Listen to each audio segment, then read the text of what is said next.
But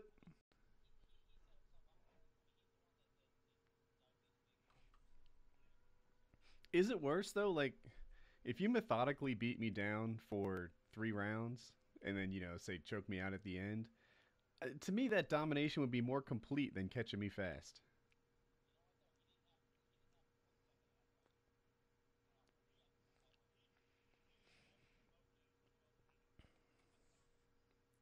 Hmm.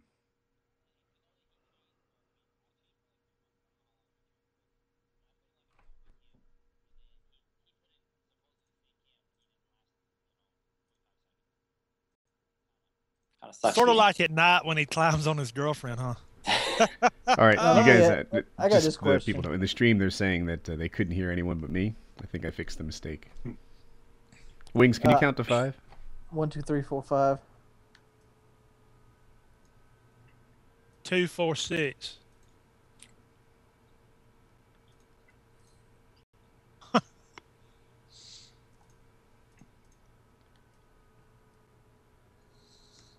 I want to know It's what's funny. worse, Now the stream losing can a hear you, but fight. I can't. I got to get this worked out. All right. Is it worse to lose a fight by What getting could I knocked be out or doing submitted, wrong? It or seems have so it a perfect. judge decide it? Um, Oh, well, if it's Wings, can if you it's count to 5? 1, 2, 3, 4, 5. It's on me.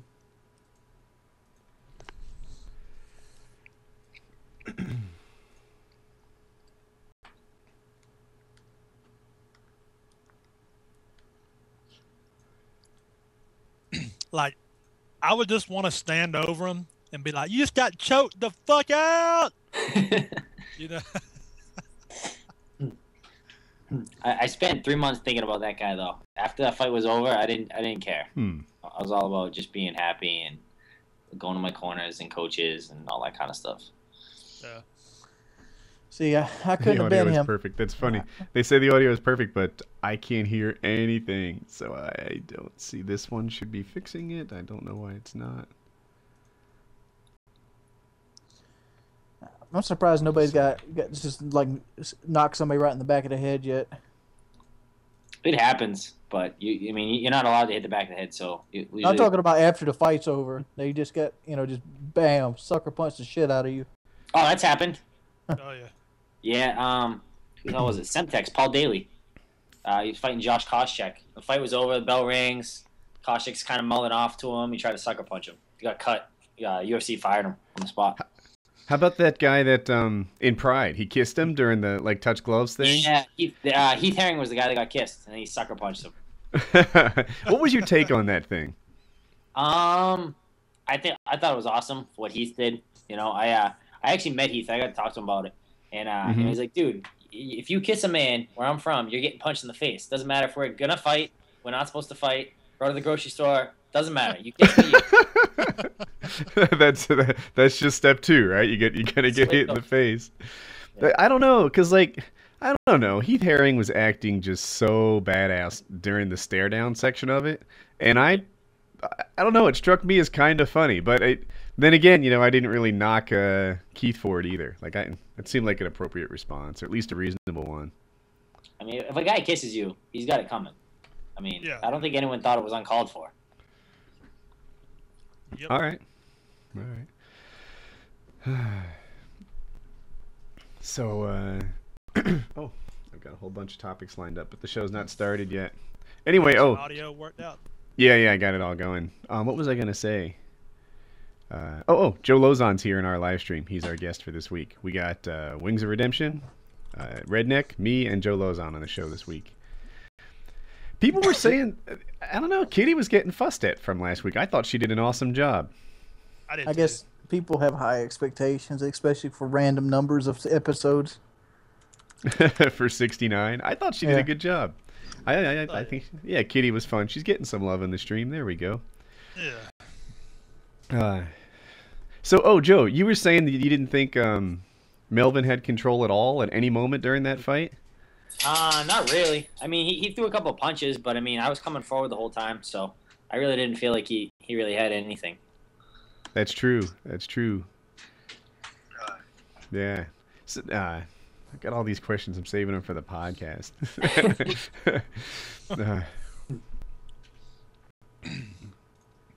You have the title set to 70, right?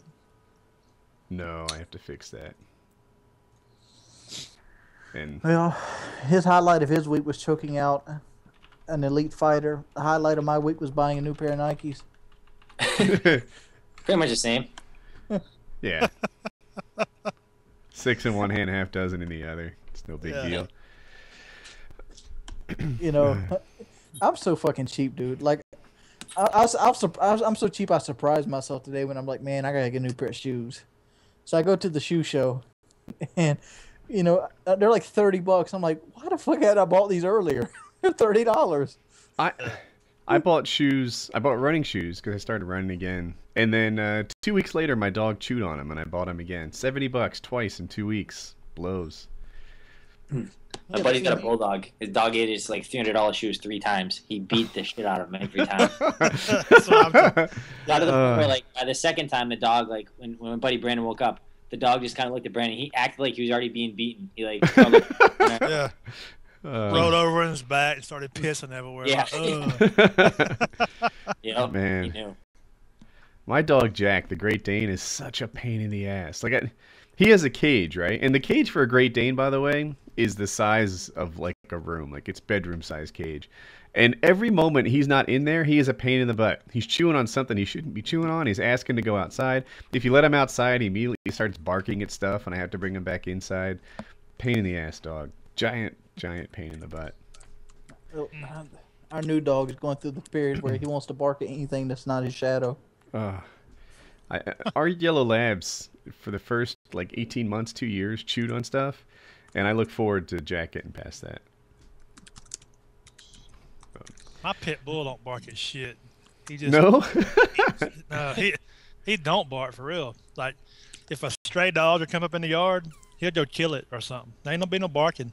He don't warn nobody. He just there he goes. On YouTube, there's a Rottweiler named Happy, and where he lives, there are wolves all over the place, and they have security cameras outside, and they just put up like video after video of him, like attacking wolves. Like there was one, like the neighbor's dog had security cams up, and the wolves came into the yard and picked up the neighbor's dog, which looked like it was maybe like an 8 or 12 pound dog.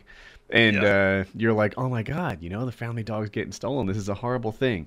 Then out of nowhere, Happy comes bolting like a hero from the other yard, and he zooms across the yard and takes down the wolf, and the dog runs for help while Happy gets his work done. Yeah, it's fucking awesome. I showed my wife that. She's like, if that was our dog, that wolf would not have gotten away. I'm like, yeah, I know. Yeah. Link it. All right, I'll see if I can find the link.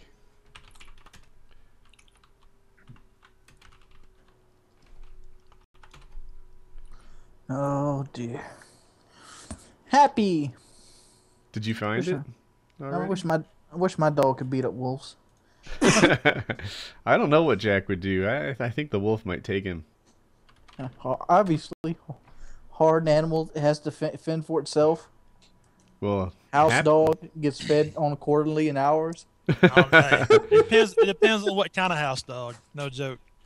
Yeah, that Rottweiler pit bull, they'll get it done. They're badass too. Dude, these dogs don't know what to do if you take their fucking toy away from them. Your dogs? Yeah, I don't think mine would do well either. My little domesticated wolf is Sissy. I'm not finding the Happy video. I'm trying for you guys. I think it was on Reddit. You can probably find it on there. The Reddit search engine? Yeah, it was on there for sure. Hang on, let me look through my history. I'm sure I got it somewhere. You just search dog save dog. I'll see if I find it too. All right. This is it. The race is on. Oh, I found it. Here, link in the stream. I got one of a dog. I got one of a dog stepping on a kid's naughty zone. That was mine. Yeah. That video is awesome. It's only a 27-second video. It's awesome. It's just as I described it. I see the little dog there. There's the wolf. Oh. That little dog was lucky. He was chained down. Is he chained down, really? Because he runs away. Now, if you'll watch, when the wolf stops, I think the dog was chained down. I think that's what makes him stop running. Oh, I think you're right. I didn't even notice that the first time. He's chained. Happy comes busting and ass. Yeah. Come back. Yeah. Like, come here, you bitch. Happy needs a cape. The dog's a superhero. I had a Chihuahua one time, and all these big pit bulls, and the Chihuahua act like she ran shit, but when she pissed off the big pit bull, they'd be outside. He'd raise his leg up and piss on her. He'd be like, he'd piss on like, "You're mine, bitch," and just walk on, just barking. I'm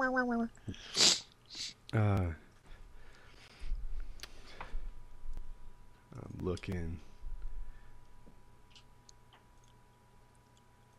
at my podcast topics.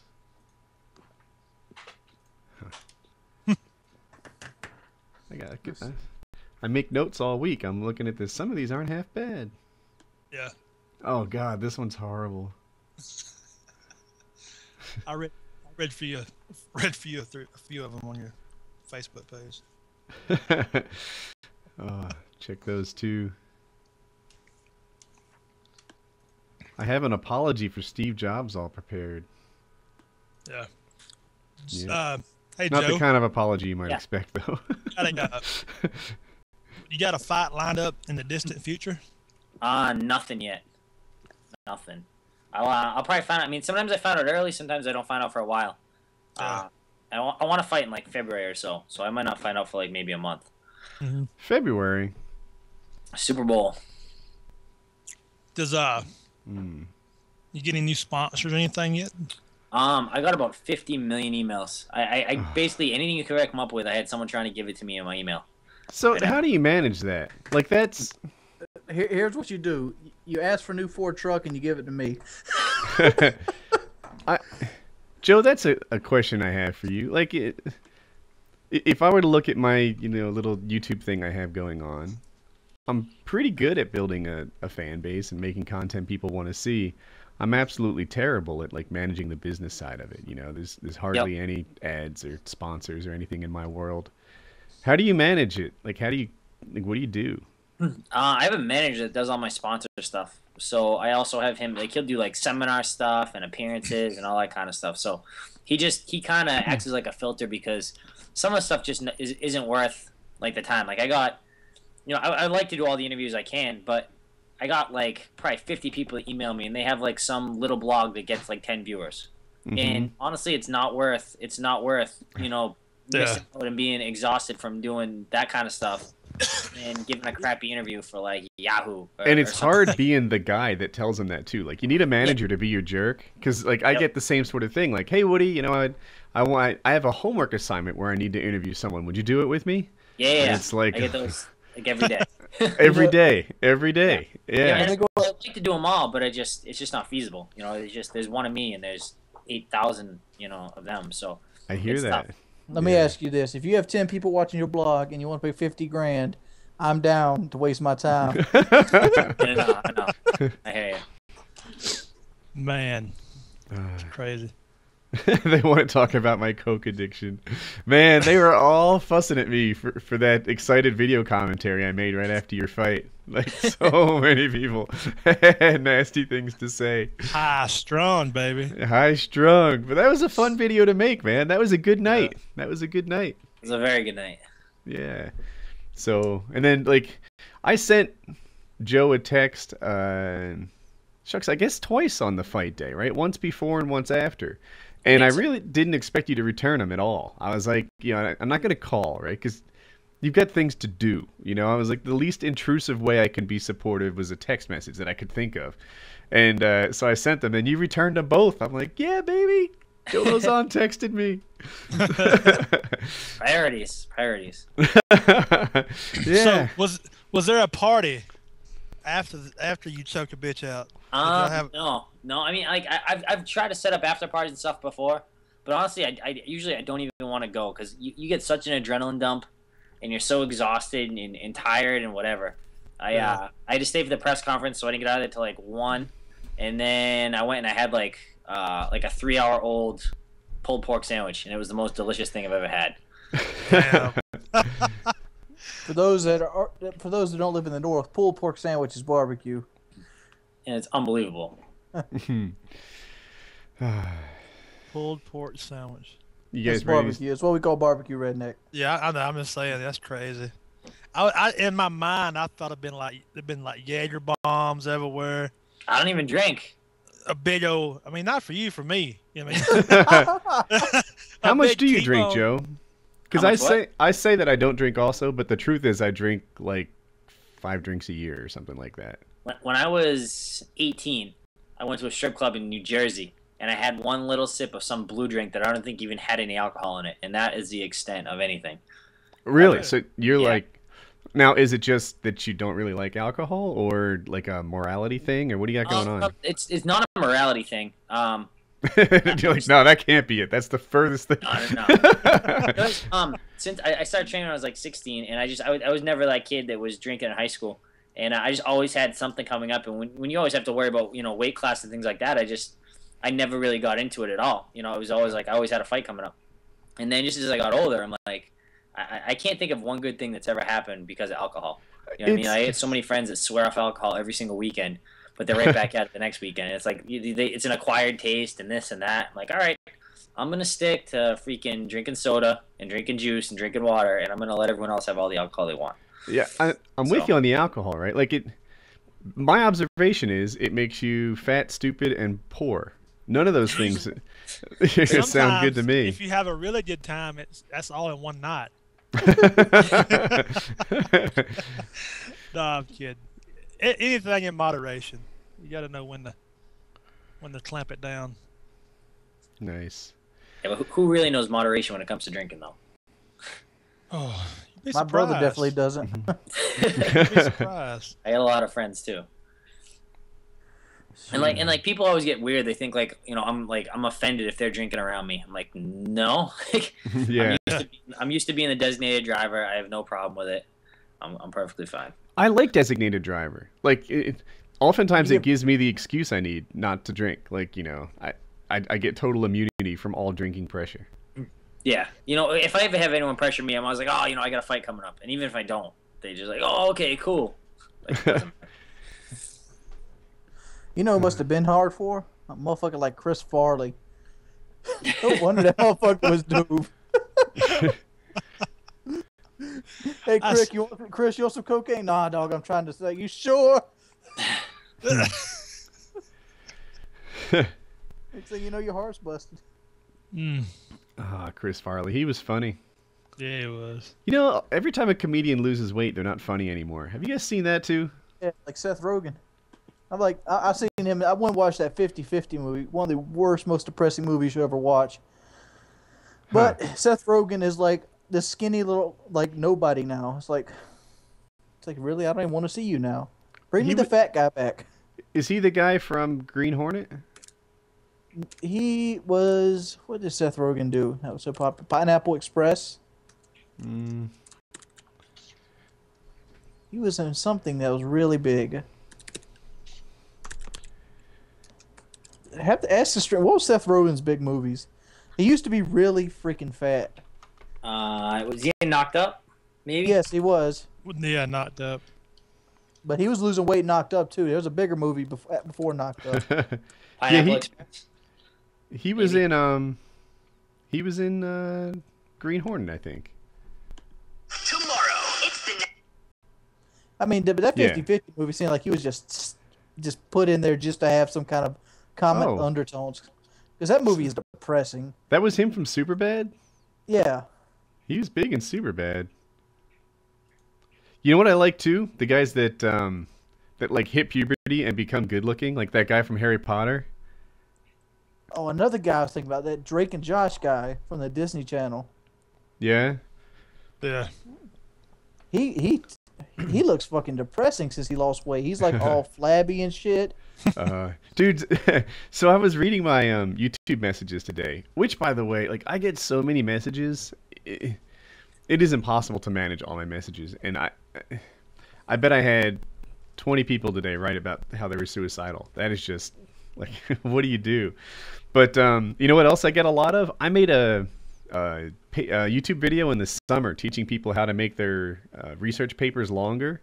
And I get messages all the time like, Woody, that totally hooked me up. I favorited that thing and it worked. And, you know, I get messages on that all the time. Someone just put it in the stream that they, that they use my technique to make their paper longer.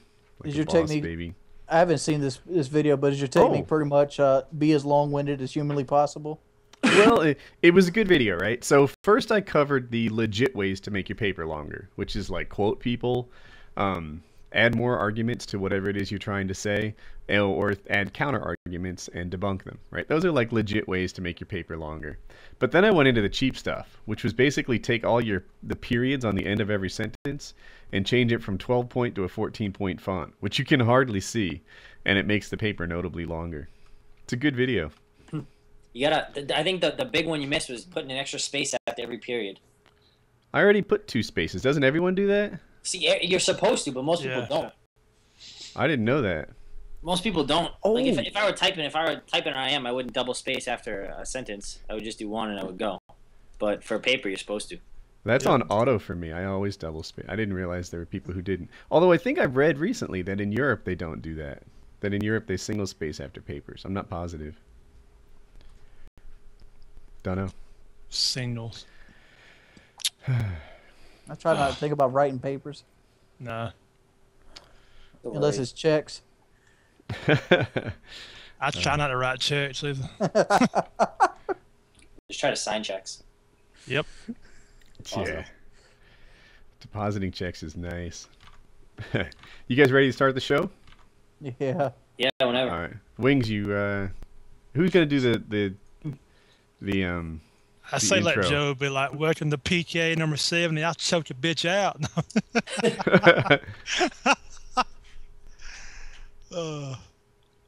You guys down for that?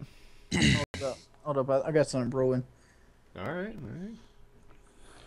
It's got to involve Joe choking the bitch out. It doesn't got to involve that. Yeah. Wings that's what the always does a people good want. job. Oh, they're linking our fight, Joe, in the stream. You and I. 1v1 me, kid. I don't know. We go with the Joe thing because I hit a damn wall. You want me to do it? Or you want Yeah. Joe to do it? Me do it? I'm flexible. I don't care. She let Joe do it. Hell, he's the one who choked the bitch. All right, Joe. Tell me when you're ready. I'll count down. Okay, so you want me to say this is PKA episode 70? Yeah. Don't make me choke. This is Joe Lozon. Don't make me choke a bitch. That'll work. That'll work. That's awesome. Oh, man. All right, are you ready? All right, Yep. so I'm not gonna say 1. 5, 4, 3, 2. What's up? This is Joe Lozon, and this is PKA episode 70. Don't make me choke a bitch. There you go, baby. Yeah. Get choked. Oh, yeah.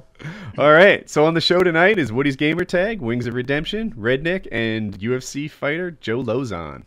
So, Joe, coming off a big fight, get your win, baby. It's a big weekend. Big weekend. Nice. And you know what?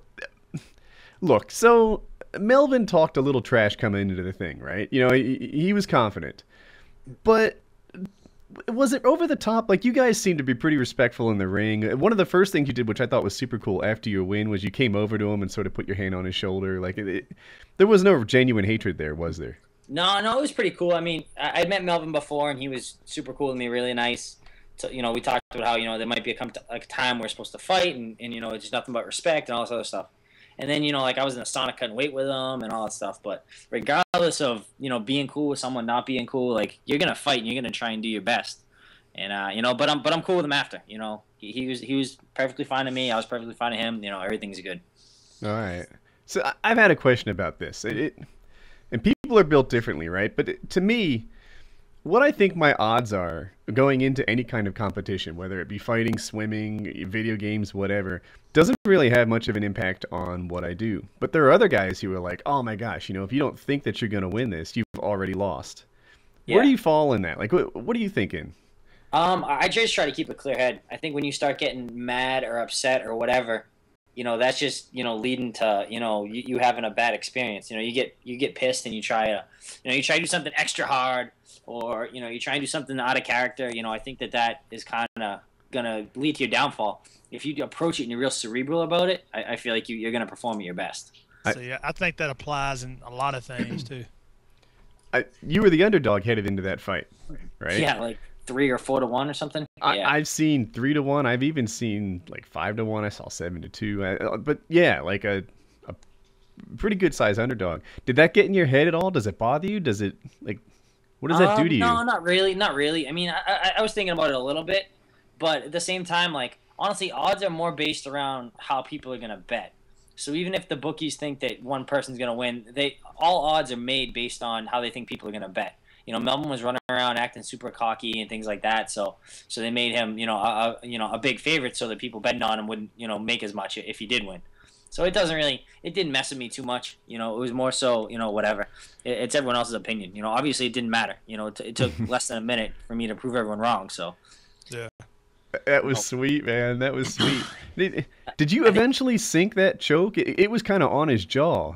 Yeah, I was on his chin first, and then I just said screw it, and I just kind of ripped it back and forth, and then it popped under his chin. Oh, okay. Yeah, because in the gym, sometimes people will tap from a pain choke like that, because if it's on his jaw, if it's on his chin, it's not choking him. It's just really unpleasant. But at the UFC level, no one taps to unpleasantness. Yeah. So you're taught to keep your chin down, right, so that you can't get you. Right. Yep. Yeah. Okay. What did he do wrong? Should he have controlled your other hand? Like it seemed he should have used both of his hands to try and control my one hand. Yeah, the one that wasn't on his chin, right? He should have prevented that from getting the grip. Yep. Yeah, I was seeing that. I'm glad you guys are insist. I'll be like, what did he do wrong? Well, he put him on his back to begin with. With the beginning, though, I think that when he got his bell rung, from the jab, so I think that's what really did it. It's entirely different when you're completely clear-headed and you know what's going on. It's a different story altogether when you've just been smashed in the head and you can hardly stand.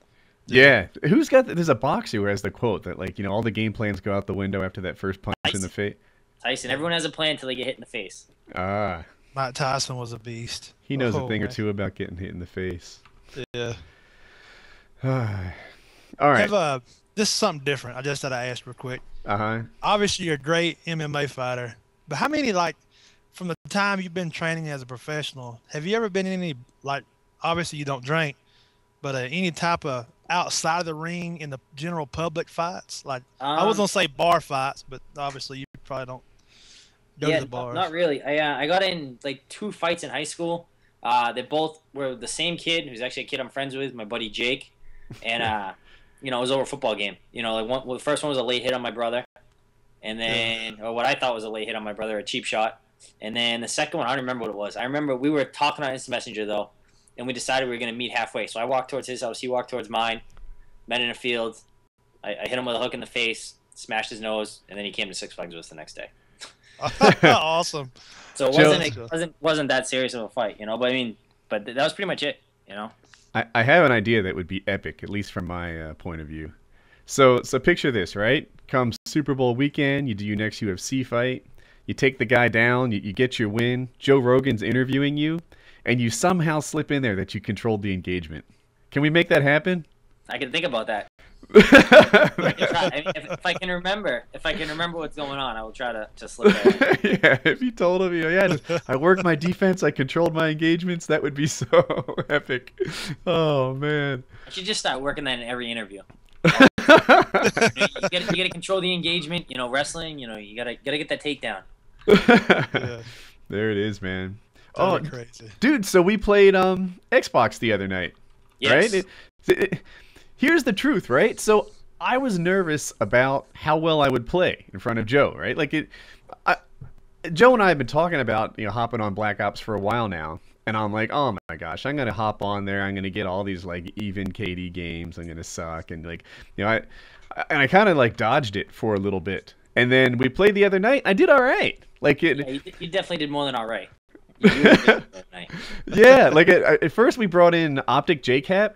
And look, I'm not pretending to be the player that people who don't know, he's one of the best players in the world. And for the games he was there, we kind of traded top spot in the lobby. And then he left. And for the next, I don't know, 4 or 5 games or so, I was just doing my thing. I had some like 50-4 games, stuff like that, getting choppers and dogs a lot.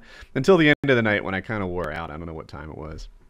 And I was just like, yeah, that worked out really well. And I think I'm never gonna play with you again, Joe. I think I'm gonna just gotta maintain that staying above the bar. Yeah, it ties into my strategy with my son, right? So get this, right? Sometime, maybe next year or so, when he's 9, I'm gonna like accidentally let him see my like full-sized adult penis, right? So he's gonna have this mental image of me being ginormous, like oh my god, that thing was just like in a whole different universe than mine. And then I will never let him see it again, ever. It will just burn into his head as this legend, this thing that he can't forget, right? So those two things seem really parallel to me. Like I'm never gonna play with Joe again. Really, really, really, like pedophile. It has to take place in the bathroom, or that's gonna be fucked up. Right. Walk in and gotta pee or something. I'll just come strolling out of the shower like I didn't know he was there, just like swinging like a horse, full size grown up man, and then that's it. Never again, just my dad's a legend. It'll never be that huge. That's how it rolls. No, dude, what you'll do is you'll give the kid you'll give him a complex. Like he might get some daddy's genes or whatever. And he might have a good sized wing himself, but in his mind he'll think, if he's got 7-8 inches, 6'5", whatever inches he got, he's gonna always think, I'll never be the man my dad is. That's not my fucking problem. That's my goal. That's how that. You don't want him to think that his whole life, though. Because there might, you know what I'm saying? I mean, I don't know. That's fun. That is crazy.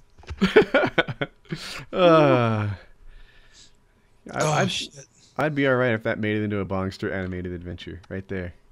It just depends on how well he animated it, Make that thing huge. All right. So I got a question. I'm going to start with Redneck. Uh-oh. Is it harder to be a man or a woman? And I'm looking at like some of the stresses on man, like being a wage earner, showing like a personal strength, body issues, sex organs, social pressures, making friends. In general, who has a tougher lot in life, men or women? Men. Men? Go Yeah, ahead. all day. Well, most men die before the women the same. Men die before women. Let's see. 2, we have to provide everything. Sorry, Kitty. I know you were listening. 3, 3, now here's the best part, okay? A woman can just lay there. Okay? Let me tell you something. Days I have a headache and she wants to get it on, hey. It happens. Hey, you gotta knock that headache out and knock that nut out. You can't just lay there. You know what I'm saying? So, to me, let me tell you something else too. Being a woman is easier getting jobs. You think? I believe so. And look, 50 years ago, I would not agree with you. I wouldn't have said that, but today, I believe that. You take two guys, you take 2 people, both of them got the same education. You walk some guy in with his little hair slicked back in a suit, and you walk some woman in there all done up with a little cleavage. Paintball kids gonna kill me, but I'm gonna tell you which one I'd hire. Here's the. All right. So on the man side, the whole social pressure to be the breadwinner is a tough thing, right? And I know that nowadays so many families have, both men and women earning and stuff. But still, it's uncommon when the man isn't, bringing home the bacon, right? If a guy was a stay-at-home husband, that oftentimes that doesn't go over well, socially. People don't see him as the man that he would be if he were out there having some sort of professional career. What's cool about being a guy, being stronger, right? Like, not that I'm some sort of superhero, but I can walk around the movie theater and know that I can beat up pretty much every girl there, right? That's on lockdown. And a lot of the guys, if you're a girl, you have to walk around knowing that the majority of the population will kick your ass. That's gotta suck, right? You're like physically vulnerable everywhere you go. True. Then you marry somebody like Joe Lauzon. So you get you a Joe, and then it's all good. Dude, I'm gonna go opposite. I think it's way tougher to be a girl. Oh yeah? You got to deal with a period once a month, forever, pretty much. So do guys.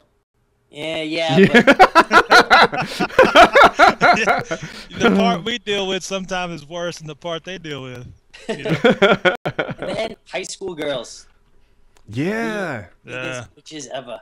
Oh my gosh, I was gonna go there too. Like the friendship dynamics that women have to deal with are so complicated. They're so tricky. They're, I'm your friends when we're 1v1, but when we're in a group, I'm not your friend anymore. We're friends at home, but we're not friends at school. We're friends this week, we're not friends next week, but we will be friends the following week. Girl relationships are just freaking underhanded and tricky and weird. Whereas guys, you pretty Girls much cackle. Get what you get. You hear all the time girls be like, see, this is why I don't hang out with girls. This is why I only have guy friends. You never hear any guys saying, oh, I'm never hanging out with the guys. This is why I only have girlfriends. It never goes that way. Yeah, no. Oh, and then, this course is a great example of social experimentation, but you look at these reality TV shows, whenever they split up groups into guys and girls, the girls are dysfunctional as hell, right? They're all catty getting along. The girls cannot get along with girls. Then they'll take one and put them on the guys' team, and it's like this oasis of happiness. People that can be freaking civil to one another. Girls are vicious. Wings, your answer? What's tougher, being a girl or being a guy? All right, well, let me go and weigh the options out. Obviously, there's childbirth periods. There is the cackle kind of deal. Guys, pretty much if shit goes down, they expect the guy to stand up for them, put his life on the line. If there's a snake in the yard, the guy has to kill it. If there's a spider, the guy has to kill it. Money, that's the guy's problem. Holding the books, generally the guy's problem. I think it's tougher to be a guy, to be perfectly honest. There you go. It's official. There's just so much weight on a guy. Like, you have to defend her, you got to feed her, protect her, do the whole nine. Yeah. And then give her the whole nine. You know what I'm saying? Shit. 7 times a week, right? Who's with me? 7 times a week? No. Is that all? I'll be lucky if I get one out. It's like my dad used to have a joke. He'd talk his shit. He said, "Yeah, I told this girl one time, I'm gonna give you 12 inches, baby." And she said, "Oh my God!" She said, "I've never had 12. I've had 10." He said, "I'm gonna give you 12."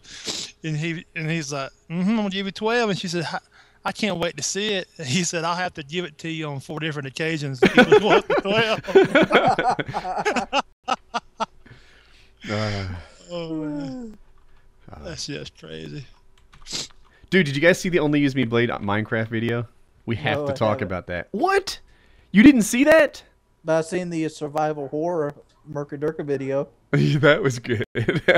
I didn't see all the answers, but on the Blade, Redneck, did you see it? No, I ain't watched it yet. I got it saved. I'm gonna watch it when I get time. Oh man. All right, so here's the general premise. He says, in this kind of tone, over the course of the whole commentary, it's about Minecraft, and he's like, so, I don't have any problems with Minecraft. I don't mean to be hating on Minecraft, But to me, it looks like Minecraft sucks. It's like the ugly bitch at school that that everybody else says is hot, and he just goes on and on and on and talks about how Minecraft is terrible. He's like, it's like Legos, right? He's like, but most of us, we realize Legos fucking suck, and we stopped playing with them as a child. It's like, why would I play Minecraft? And he just goes, and oh, it was the funniest thing. And he actually got like negative hours. Like all the Minecraft lovers were like gone. They didn't want anything to do with someone who didn't like Minecraft. So, yeah. What do we think here? Like, first of all, I thought it was pretty ballsy to come out against Minecraft. People think Call of Duty is the biggest gaming thing on YouTube. It's not. Minecraft is number one, and then after that, I'm not quite sure. The League of Legends, World of Warcraft, Call of Duty are all really big, but there is no doubt that number one is Minecraft. That's it. Everyone else fights for second. So yeah. What do we think about this concept? I've never even tried Minecraft. I have for about 3 minutes, and then my 7-year-old was like, "Dad, I've got to play that, Dad." I'm like, "Here," and I got up and walked away from the computer. For real. Yep. I would play with Legos before I played Minecraft. Joe laying it down. Yeah, I loved the video. It was ballsy. I've never tried Minecraft. I don't want to hate on it, but it just doesn't look like my cup of tea, man. It's I don't know. Like I have this thing, right?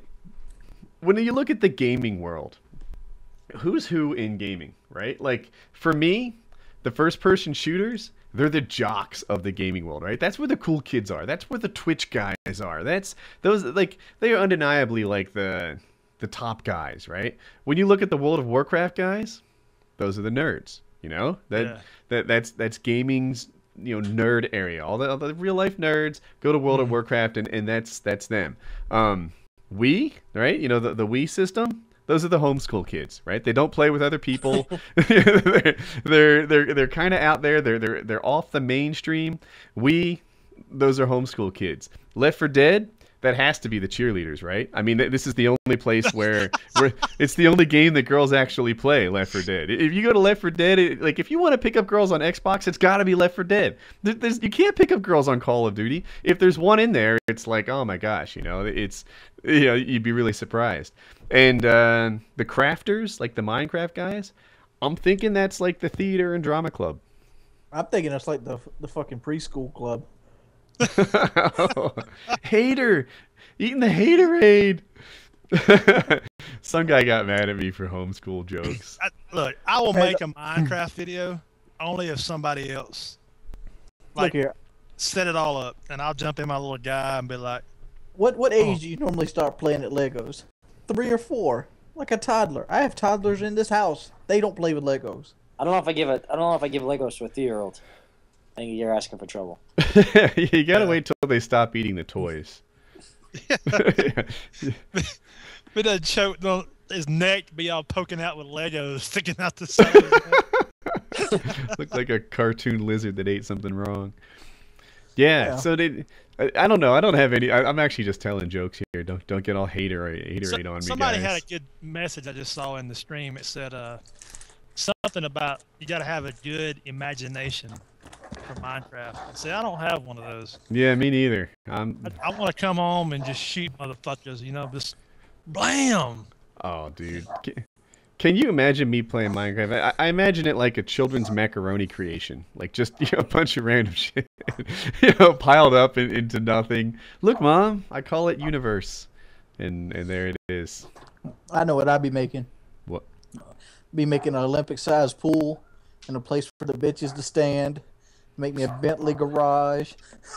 You know what I could do in Minecraft? And I'm sure this has been done a gazillion times. I could just Woody's man cave. I could trim all the bushes into penises. Just go around and make that my mission. Right? Let's do it again and again. Make penis bushes everywhere. The thing I don't like about Minecraft is the way people play it on their commentaries. Be like, "Hi, Mr. Cow. I'm gonna hit the cow. He's got a mushroom on his back. I'm sorry." Yeah, the mushroom stamp. I think Minecraft commentaries are hard. Because a lot of times they put out a couple a day, and a lot of them are like 15 minutes long. These guys, they're making 30 minutes of commentary a day forever, and that's a lot. I think running a Minecraft channel is pretty difficult to do. Do you think Minecraft will ever come to the consoles? The actual real Minecraft? Yeah, they announced it. Okay. I missed it. Yeah. Lol. Yeah. So Minecraft is coming. Fortress Craft is on there now. Yeah, I've tried that shit too. I don't. For me, it's like I don't want to invest time in learning a totally different like genre of game. I just want to kill people over and over and over. Just kill. I enjoy that. Yeah, that's my kind of gaming right there. It doesn't bother me to learn a different type of game. I just want to learn the type of game people will actually watch. Obviously, people will want to watch Minecraft, but there's just too much time invested in Minecraft. You know, it's hard enough, getting Call of Duty videos. Just imagine if I got to build like the fucking Enterprise. It's going to take me 2.5 weeks to do one fucking video that might get 20,000 views. Yeah. Speaking of different games, Joe. Yo. Are you in any MMA games? I'm in like 2 UFC games, but I'm not announced for the third one that they have coming out, which I think is kind of bullshit. That is bullshit. Come on, you're like the bonus king. One of the developers actually texted me after the fight, telling me great fight, and I'm like, you guys better bump up my stats now for the game. Here's what we do. We get everybody, to tell them if Joe is not in the game, we're not gonna buy it. Oh, we could do that, man. We could make a Twitter campaign or something. I'm thinking that they're gonna have a lot of the fighters are gonna be like downloadable content. That's what I'm thinking. No, you need to be in the game. There's like agree. the prize possession. I agree. Absolutely. I always wondered this. What happens if you get put in a game and you're like this weak ass? I remember playing the wrestling games when I was growing up, and in the wrestling game there was this guy called the Hurricane, and he was the worst guy in the game. How's that got to make him feel? Dude, there was a YouTube video where Jason Mayhem Miller went crazy about that. It was a prank, but Joe, have you seen that? Yeah, I saw that. Mayhem flipping on the dude. Yeah, so they're in an office surrounding a pretty big sized conference table, and if I remember right, there's like 8 or 12 people at the table, and Mayhem Miller sees his stats, like, his striking, his grappling, or whatever, and goes crazy that he's being underrated. And he starts, like, screaming at people and banging things. And, like, the corporate guys who write video games are just, like, scared to death at this UFC fighter who's lost his marbles. And then he just smiles and says that it's all good. Well played. Well played. Mayhem Miller, that guy's funny. He did a How to Dress Like Mayhem Miller Halloween costume. You should do that, Joe. Yeah, big ears. Yeah, I guess the hair and the ears, right? Big ears and fight gloves. Good to go. Yeah, because all the MMA guys y'all all get those cauliflower ears, don't you? Yeah, it's pretty unavoidable. It's from wrestling. Yeah. Ears get squished all the time. No one wears ear protection in your gym? Oh, no. Guys are wearing ear protection at the gym. Yeah, they do it sometimes, but it just becomes annoying, and you end up not wearing it, and then, I don't know. And dude, that shit hurts bad. It's constricting. It does hurt. That's my problem. Like, sometimes you can't pop your head out, or when you can, it's just you get caught in chokes. There's nothing worse to get caught in a choke you shouldn't have, but you did. Yeah. And the mouth guard too is a pain in the ass. Like, I swear I breathe 20% less when I put that thing in my mouth. Dude, you gotta get a good mouth guard. You get a good mouth guard, like, that shit changes everything. Really? Yeah, I got one. The UFC gets them all done for everyone by Fight Dentist. I think they're fightdentist.com. But if you get like a legit mouth guard, it probably costs like $100. But the shit is unbelievable. What a difference it makes. They allow you to breathe through it while you're biting down. I can't get my mouth guard out of my mouth without using my hands. Like, I can't spit it out. Like, it stays up top and it does not move. That is awesome. I kind of got screwed. Like, when I was training for this fight, I got one of my front teeth knocked in. And, like, not completely out of my mouth, but it was, like, super loose. It was because I wasn't wearing my mouth guard. Like an idiot. Just grappling. But shit sucks. Yeah. Why don't you just took out, get like one of those fake bridges put in? Yeah, but I get punched in the face on a pretty normal basis. So you don't wear the bridge when you're training, just when you're going out with the ladies. Yeah, but then your mouth guard isn't going to be as good because there's no structure there. There's a gap. So your tooth, did it move? Like, because you got hit? Oh yeah, yeah. It was like pretty much my tooth was like pointed completely at the back of my neck, back of my throat. Oh, it was like Yeah, yeah. Did it firm up and stay in place, or like what do you got going on? Yeah, it's good now. Luckily there's a jiu-jitsu school that's not far, and the guy that owns it is a dentist. So like I showed up legit like 9:30 at night, like right when it happened, and he basically put like a bond behind it and buddied it up to my two other teeth. But then I couldn't train because I couldn't put a mouth guard in. My tooth was so sore. It was freaking. It's a nightmare. It was like right in the middle of when I should be doing all my sparring and stuff too. Man, So your tooth was just about knocked out.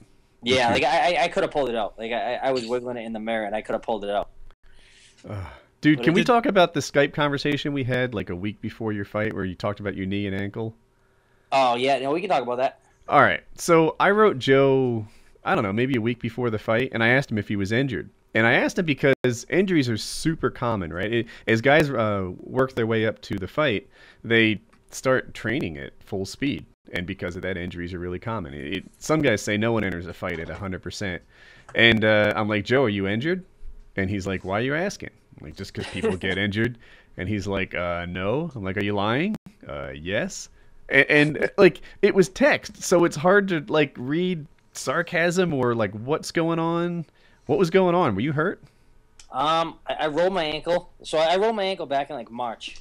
Uh-huh. And I did the same ankle. I was doing kickboxing. I just stepped on it bad and it swelled up. So it was like, I had like a softball on the side of it.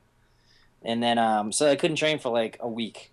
I basically just did like light, boxing and like just hitting mitts and stuff like that. I couldn't do anything. Then I went back. The first night back in the gym, I started rolling around. Feel pretty good.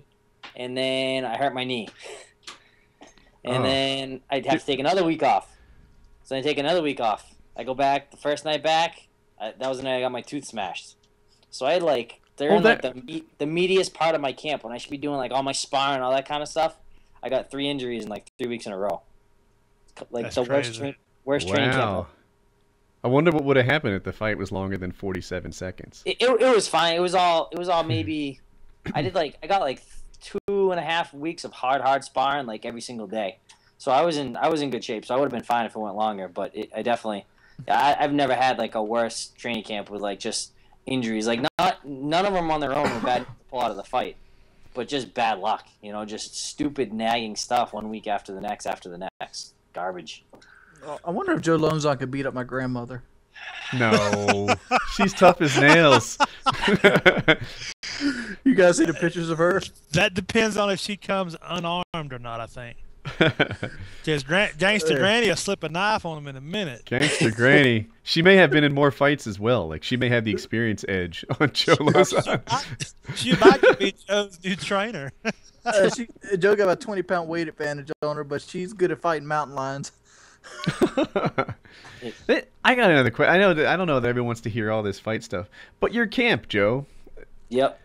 So, all right, yeah, a lot of your peers train together. They're at like American Kickboxing Academy or in New Mexico or whatever, and you hear like, oh yeah, like whatever. These guys are training together. They're all elite level guys. Whereas you're the the Clydesdale in your gym, right? You're the guy who's head and shoulders above all the regular horses. I don't know if this analogy's working. Yeah, I hear you. I'm with you.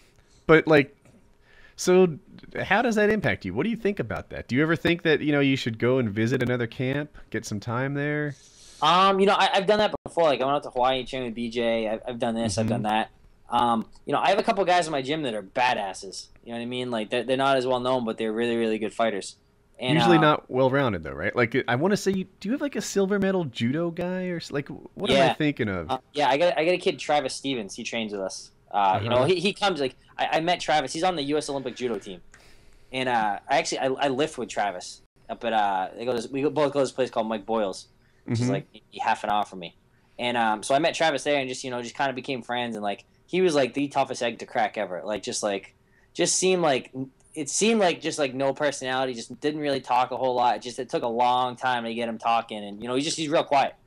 And then we got him to come up to my gym, and he was in the Olympics last time for judo. He's going. I think the next ones are in London next August. He's out there, so like he comes to train with us. So he's a freaking badass. So for people that don't know, judo is Well, Joe, heck, you could correct me, but judo really focuses a lot on their takedowns. They have all like a million crazy takedowns that work, especially with a gi, and then they have a ground game, but they focus more on the takedowns. Is that pretty on target? Yep, pretty much. And so is that the area of your game where he helps you most, making sure your takedowns are sharp? Well, in general, jiu-jitsu and judo are very, very similar. It's just where the emphasis is. In judo, the emphasis is, like you said, it's on takedowns and throwing people and things like that. In jiu-jitsu, it's all on the ground stuff, getting submissions and things like that. Travis is on the U.S. Olympic judo team, but he specializes in ground stuff. So it's really a lot of jiu-jitsu stuff that he helps me out with. And he's trained with everyone. Like, he's trained with really, really good guys. So he's got really, really good stuff to show. And he's only a little bit bigger than me. He's like 180, 185 pounds. So he's not that much bigger than me. That helps. So what about your hands? Is there anyone there that can throw? Yeah, and then like I got this kid, Ben Pitsley, who is phenomenal at like mimicking styles, and he's a really good kickboxer. So like I work with him, and we'll bring in boxers if we need to. It kind of depends on the fight. So, but we break up a lot of my training into different parts. So I'll do full-on rounds and sparring and whatnot, for MMA.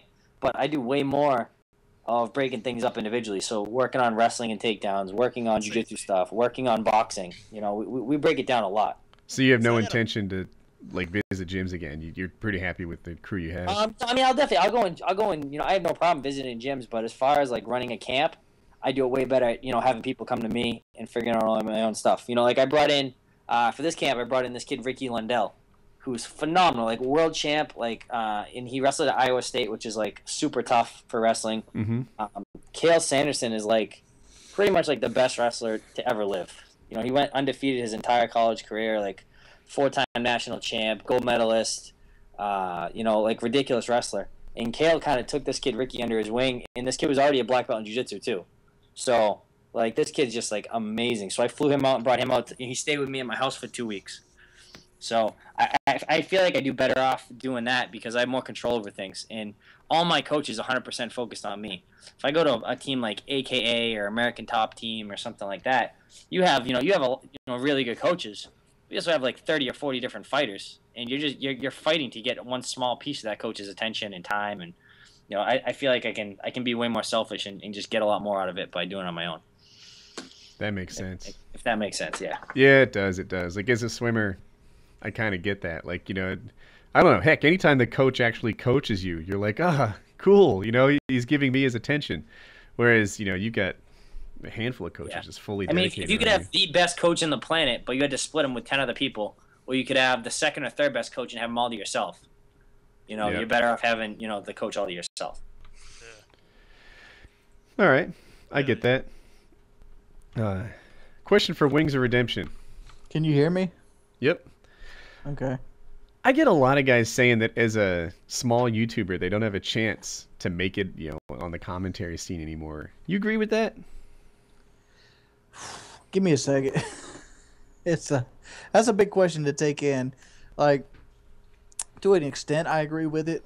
Like, but for the most part, you just got to bring something super refreshing. Like, here's an example. Somebody compared YouTube gaming to Zune. Well, not Zune, Vivo, the other big thing on YouTube. Mm-hmm. Well, Vivo, they have 200 artists, but they're all doing their different thing. They all have different types of song, different types of music. Whereas gaming, we're all doing one thing. So we have 200 people doing the same thing. So obviously there are people who are going to pick their favorites and everybody else is going to trickle down. I don't know what it will take to get big into gaming again. Most likely being a pioneer of a new game, such as what CNanners did on Minecraft. Catching a new fad like that is a good way to go to the top. I think you can become a gameplay commentator again and be like really, really popular. But do I think it's going to happen in Call of Duty? Bigfoot has his spotters, but for the most part, no. I disagree. Yeah, I still think that if you make good content and lots of it, that people will find you and you'll get out there. I sort of kind of think Syndicate's a story like that. How big was Syndicate 6 months ago? I'm not sure, but that guy, it seems like he blew up in the last 6 months. I see a bunch of people with good content and they go nowhere. But do they have a lot of it? Right? I mean, a big part of it is, building that library, right? You want a library of like 70, 200 videos out there. Every time someone sees one, hopefully it inspires them to subscribe to you. That's, if you've got that rolling for you, then you'll grow. Someone had told me every video you make it look like to the person watching it that's your best one ever. You know what I'm saying? That was Blade. Yeah. That's Yeah. But every video should be, something somebody might be watching who might could help you out. Yeah, every video should be one that inspires people to sub. And, that's the mark I aim for every video I do. I don't know if I hit it every time. But yeah. And some guy in the stream is fussing at Syndicate. But Syndicate does some things right, man. The Syndicate interacts with his subs maybe better than anyone on YouTube, right? So the Syndicate's doing live streams all the time, right? There's no commentator who's perfect at everything. But Syndicate's doing something right. I don't know. I could go on. I hate to mention names, but like X-Jaws, for example, right? That guy grew like crazy all winter long, and there were people who didn't like this aspect or that aspect of it. So not everybody's video is going to be your cup of tea, but he was clearly doing something right. A lot of guys loved his stuff. So yeah. But the reason I'm basing my decision on that there probably won't be another Call of Duty guy, which there most likely will be, is the fact is if I lost my YouTube channel right now and had to start over, I don't think I could climb back up to the top. And I know much more about the YouTube commentary game than most people that are starting out today do. Like I know about time zones, I know about what kind of videos to upload, what to set. I know, all the secret, nits and tricks and all this that everybody else knows. Mm-hmm. And I don't think I could pull myself back to where I'm at now. People's talking about live streaming. Tells you live stream every day or every night. I don't have that luxury with my internet connection. I can't live stream. I don't either. I see. That's something else I'm worried about. Like I have this connection I can upgrade to, but it's gonna be like a life changing thing unless I start making more views as a whole. And if YouTube takes off in the streaming thing, I'm gonna be left behind. I'm gonna have to quit. Sometimes I think about doing YouTube full time, right? Like I have it in my head. It's a little like this. Let's say that I was working full time and I was a professional tennis player. And, even though I was only devoting half my attention to tennis, I was still, kind of making it on the Pro Tour. Thinking to myself, like, what could I get done if I went full time? If I devoted all my energy to tennis and became the best pro I could be, where would I go? If I were to do that on YouTube, I could live stream as much as Syndicate. I could make, more than one video a day. It wouldn't be this thing that I, get done on nights and weekends. It would be this thing that I'd be able to do, to put my full energy into. How much better could my channel be if my channel was the only thing I was doing? And that's what I did with fighting. Yeah. I finished up school. I had a good job sitting on my butt. I'm like, you know what? I'm going to throw this job away. I'm just going to focus on fighting. It's best. That's what I'm talking about. Fucking do it. You only live once, Woody. Walk into your this goes back to that man versus woman thing. Woody has a lot more on his back. That's true. Yeah. Yeah, that's Woody, do you think you could find another job without too much trouble if you quit? If you left on good terms? I'm sure. You had that as a reference. Yeah, I think so. Do it. I think I could get a comparable job again. I bet if you left on good references, Woody, you could probably get your same job back 6 months now. Yeah, tell him you need to leave an absence. Family stuff. Where I used to work at, we used to have this guy named Frank Snook. He quit. He is straight up quit. And he went to another company. Well, 6 months later, that company filed bankruptcy. Mm-hmm. He comes back, they give him his old job back. Just because he did it so well, and they had they struggled filling his position. As soon as he asked back, they gave it to him back. I mean, I'm pretty sure there's like 2 or 3 kiss asses under you. Like, I want Mr. Woodworth's position, but can they really do it as good as you? I am quite the boss. Look, just get out of the shower, stand in front of the mirror, and be like, "Do it, motherfucker, do it." Can I put my shirt on first? It gives me more confidence. Yeah. I'm no Joe Lozon. And then call your boss, and he'd be like, what's up? Like, I'm here standing here naked. I just want to say, do it. I got my dick in my hand and I started thinking about my job. Yeah. Yeah, you know, maybe it's they say discuss it with my wife. Yeah. My wife's awesome. I have discussed it with her, and she supports it. She supports so much of what I do that it almost puts all the pressure on me, right? It's like, you know, hey honey, I want to buy this. Sure, go for it.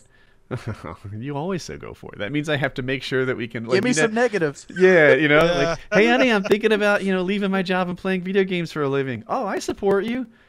Well, how about healthcare? But that's- if you that's- quit your job. I'd have to buy it. Yeah, See, I'm not. That's a problem I'm about to run into. I'm about to turn Yeah. 26.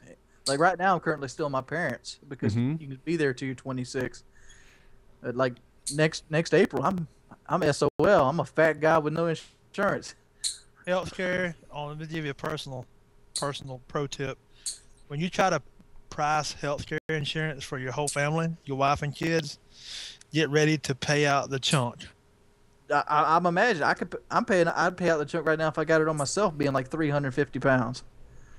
I'm telling you, because Dude. I've already priced it once before. I've been trying to talk her into getting a job just for healthcare. Like I Yeah. don't care what they pay you, just get the healthcare and get it on the family. My mom Because I'm does. gonna use, for example, I'm gonna use my dad as an example.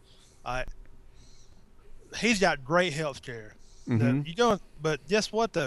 Can you imagine getting, you know, because you're getting up there in age too, Woody. To be honest, you know, God forbid, you know, 40 years old, you start getting the prostate check. You might have something wrong. I'll be dead soon.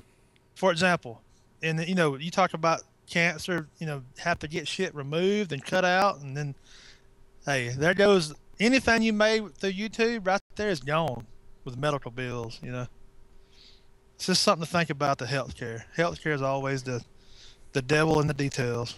Because I was there thinking, like, I got a good chunk of change right now, but like, my grandma just had a surgery on a rotator cuff that cost $45,000. And it's like, dude, if I got something that was worse than that, I'd be broke. You know, what happened if I fell and broke my hand and shattered my hand? My gaming career's done. I love that. You could insure your hands in the same way that oh, what the hell is her name? The other J-Lo, right? The other one? Yeah, she insured her ass. She insured her butt because it was like so essential to her career. Wings of Redemption could do that with his hands. Yeah, but any case, any of it, like, I could probably just go by and do gameplay commentary or like live commentary like the StarCraft guys do. I'm sure my career wouldn't be like thrown right down the toilet, but it would hurt my channel a lot not being able to play like I can play right now. You know, with like not being able to move my fingers the way I can. I wonder if anybody's ever torn their rotator cuff jacking off too much. I doubt it. I don't think so. That's like that's a more- swimmer's injury. more That's, you forearm. know, big Yeah. time. Yeah, no, tennis elbow I could see. Yeah. Carpal tunnel, maybe. Oh, in the stream, they said Market J's medical bill would be off the charts if he had to pay for 6,000 hands. That's awesome. Yeah. 6,000 hands. But yeah, you know, it's been buzzing around in my head, you know, that like, you know, what if I did do this full time? And it's not like not that life revolves around sub count, but it's not like I have a channel with 75 subs and I'm, you know, wondering if I could make it big. Like there is some indicators that say, you know, I have a future in this. You know, I took that risk one time. I had a choice in my life. Do I update my resume and start putting in for jobs under somebody, or do I start a YouTube channel and hope to make money? Yeah. Like fuck it. You only live once. Life And is risk. You had a dark year too, man. That was a ramen Yeah. noodle year. Oh That yeah, was- no, I lived that. To be perfectly honest, that year I lived off $3,000. That's For the whole year. The whole year, I sold a Hardy trailer for $3,000, and I sold a chick. Well, it might have been 5 at the end of the year. I sold a couple chickens, but at that whole year, $5,000. I lived that whole year, and that's counting buying the video games to keep up with it. That's gangster, dude. Yeah, but the fact is, life is risk. From history has proven that the people that go big are the people that take risks to do it. Like. Yeah. Like fucking like Bill Gates and Steve Jobs. They both took risks to get where they're at. Obviously, big risks are easier to do when you got a nice $100 million cushion, but It's not that big of a risk then. Yeah. Yeah. well, it's still a big risk. You end up losing 50 million of your money, half your money, but Man, fact is, you still got 50 million. You're not eating ramen noodle. I think if Woody all he did was YouTube, and all he did was wake up worrying about Woody and use YouTube, man, honestly, I think you'd be Might off the make a fucking pretty good chart. channel. Here's what I'm thinking. I think it might bite you in the butt, to be perfectly honest. Like, I'm in a position where I do this full time, and putting out more videos does not mean your channel grows more. Like, I have all this time to think about all these videos and all these messages to help, and my channel's in the shitter. And I think if you overdo something, you have more chances to mess up as well. There's no doubt that overdoing it can be a bad thing, right? But I do one video. I do a little more than one video a day. Like Thursdays, I'll do 2. Sometimes Fridays, I do 2. But I do like 9 videos a week. I think 14 might be a better number. You know, twice a day. During last winter when X-Jaws crushed it. And by the way, he crushed it all summer long just based on like searching and people finding it. He was doing 3 a days. Syndicate, you know, when he was going super hot, you know, he wasn't doing it. There aren't that many guys who grew off 1 a days. You know, CNanners did. But here's a question to Woody. Would you think your work would let you drop down to part-time and still keep your benefits? No, I don't think they do that. What was I going to say? They do have a leave of absence program that I could ask about. You know, like sort of leave the door open for coming back in 6 months. You gotta try that. Just try it. See what happens. If it doesn't work out, guess what? You're back in the same position you're in now. And I tell you, this winter would be a perfect time to do it too. Yeah, because I think Modern Warfare 3 is going to break. It's either going to make this gaming thing happen or it's going to break it. If Modern Warfare 3 fucking flops, I think the YouTube community will flop with it. Other than like Minecraft. There's I'm talking about the Call of Duty section of it. Yeah, I was about to say that. There's more to it than just Call of Duty. Someone I usually don't talk about the stream because it's not good for the guys driving in their car. But somebody fussed at CNanners, right? There was a CNanners hater in the stream, and the thing about that is CNanners never has given anyone a reason to hate him. Like he's not hating on other people. He's not hating on his subs. All he does is put up commentated videos. Why would people fuss at CNanners? I don't know. Not people nice. Love to hate. People love to hate. There you go. Yeah. How do you deal with haters, Joe? I just don't let them get to me. I just he fucking chokes them out. Yeah. How do you just not let them get to you? That sounds like a magic trick. Like, we've kind of talked about this before. We just gotta remember that you are awesome. That's it. You know what I mean? Like, there's some reason that they're hating on you. You know what I mean? You're doing something right. So I just don't let it bother me. I tell you how I've been doing the last 2 weeks. I always assume that everything I say is on public television. Yeah. Oh, for sure. You know, if you're in a game, if you're especially commentating, if you're on the show, everything you say is being taken note of. I mean, everybody this day and age has a recording device. Everybody this day and age wants to hear everything you say. So, like, even if I'm on Xbox Live, I gotta watch what I say now. One thing that I learned my lessons the hard way. Yeah, I know. So I saw Shaquille O'Neal at the MLG Raleigh event, right? He was there. I think there was it was the Jimmy V fundraiser, right? If you don't know, he's a basketball coach, and there's a Jimmy V Foundation, etc. So Shaquille O'Neal was there, and a couple of guys met Shaquille O'Neal for the only time in their life, and he wouldn't talk to them, he wouldn't shake their hand, he wouldn't take a picture with them, and they walked away like, oh my God, Shaq is an ass. You know, this guy's such a jerk.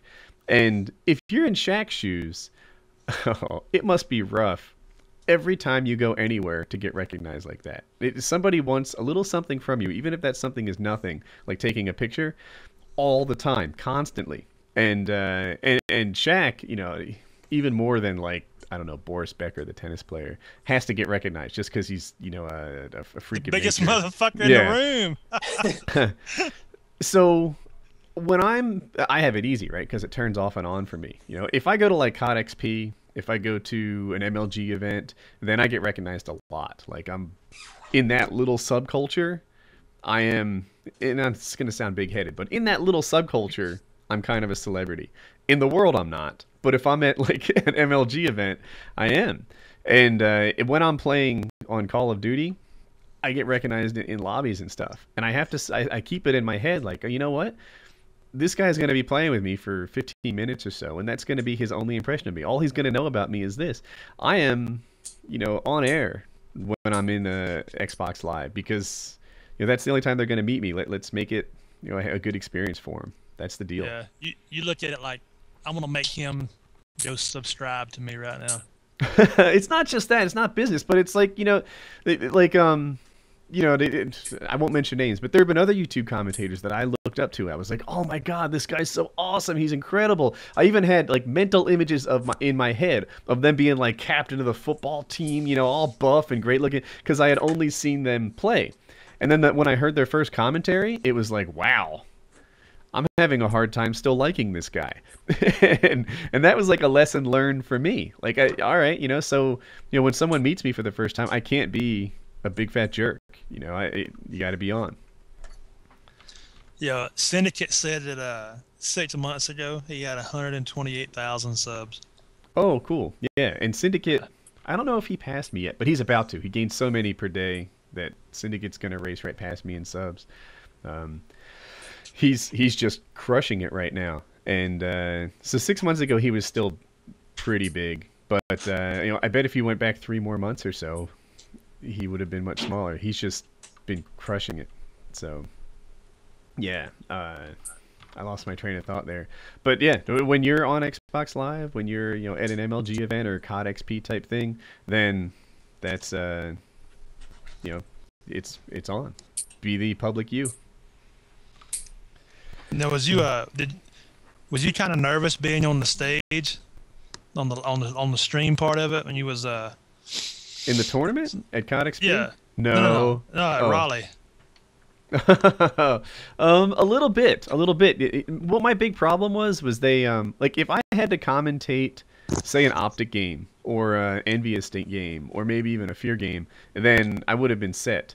But that's not when they bring me in. Like, if Optic goes up against Fear, they bring their studs in.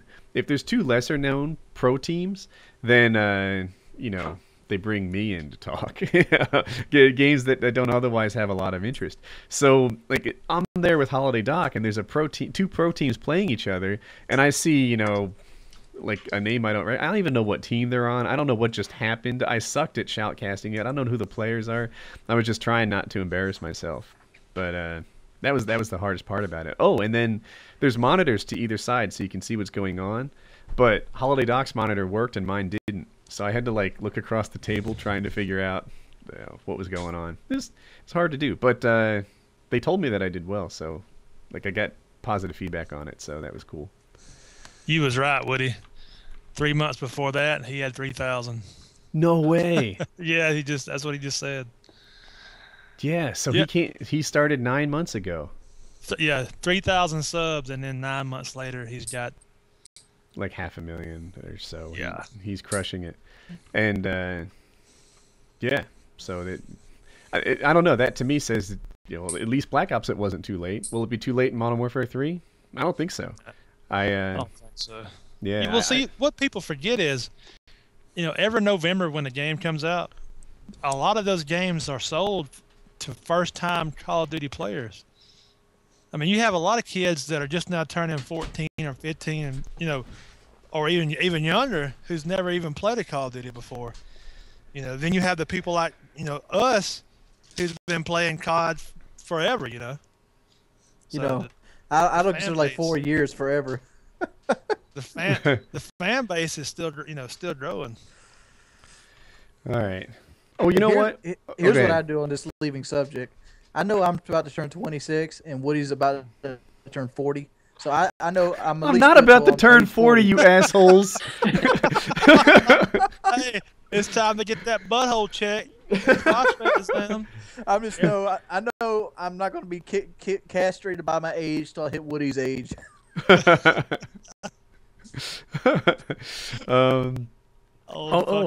So in last week's Painkiller Already, Steve Jobs had recently died, And in there, I kind of pointed out some of the negatives of Steve Jobs. You know, he had a kid, an illegitimate kid, and then he denied paternity of that kid, and they lived in poverty for a long time. It wasn't until he was so rich that he bothered to, like, you know, accept what he did and support her and, like, send her to college. But he was a billionaire at that point, so like I kind of knocked Steve Jobs for the bad stuff he did. But you know what? I didn't praise him for his contributions to society. And the big one for me is girls in front of mirrors with their iPhones. I don't think there would be nearly as many pictures on the internet of girls in their bras with iPhones in their hands as there would be without Steve Jobs. So a tip of the cap to him. I appreciate it. I still put him down because I have a 14-year-old. And I'm like, no. Because I got a girl. I'm like, no. Well, dude, so you're praising him for this. What about the fucking sweatshops? Come on now. Yeah, sweatshops are. But dude, girls in mirrors. Girls in mirrors, Wings. This is a serious contribution to society. I like girls daily. Where would this be without Steve Jobs? Hey, look here. I don't need girls in mirrors. There's so much free porn on there. I can find girls boxing topless within like 10 seconds. You totally could. I want to watch this. Oh wait, no, I want to see a bitch get choked by a naked bitch. You can probably find that. Oh yeah, no, you can find that. Yeah, that exists. Real rear naked choke. There's some penalties for losing grappling matches if you're girl on girl. What was I gonna say? I've seen a snake give a guy a blow job. The girls in front of mirrors with iPhones doesn't bother me one bit. So here's the deal. People write me and ask for advice on YouTube all the time. And I reply to more than you people know. Mail Mondays are not the only people I get back to. And this girl was saying that there's this guy. She's not quite sure if she likes him. I actually had a girl subscriber. I'm not sure if I can believe this. But yeah. And she says that the guy sent her a topless pic of himself. And I just couldn't let that go. I was like, dude, girls, listen to me here. Don't sext people, especially if you're in high school. Like, this picture is going to get around. Everyone is going to see you mostly naked. This is wrong. Like, you don't want this to happen. It's on your permanent record. You might think that it's cute the one time you send pictures of your boob or downstairs to some guy, but it's going everywhere. You can take hot pictures of yourself. You can do self photos. You can look sexy. You can wear your, I don't know, boy shorts or something. You can look a bathing suit. You can wear like a half shirt. These things are just about, you know, they're getting the same job done. Yet it's really not so much, you know, it's not like the sort of thing that you'll regret forever. Somebody wrote, what did younger Woody do? Like, phones and a camera? When I was a kid? Come on. There weren't even like cell phones when I was a kid. You called a bitch on your rotary phone and asked her mama if she could talk. Yeah, man. Yo, that link I sent you, that's a rear naked choke. Let's see. Those are both guys. I was not expecting this. I'm glad I didn't click the link.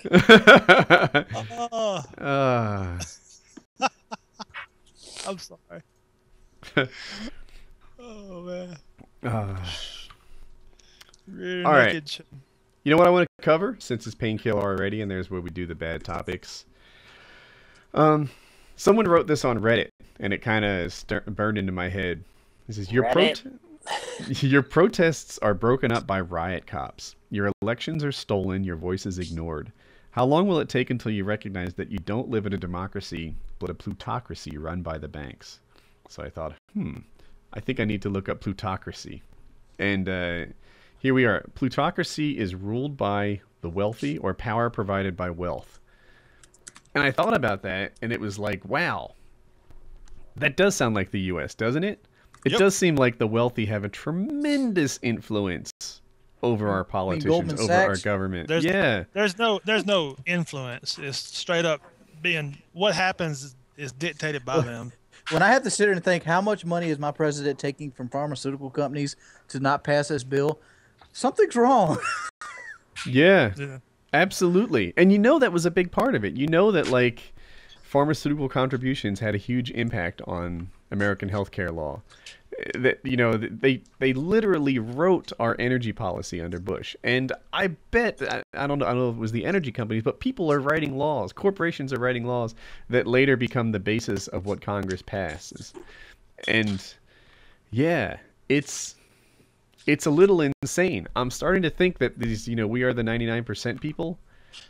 Look, I don't agree with everything, but at their core, the notion that this country is not being run for the bulk of us is wrong, is on target.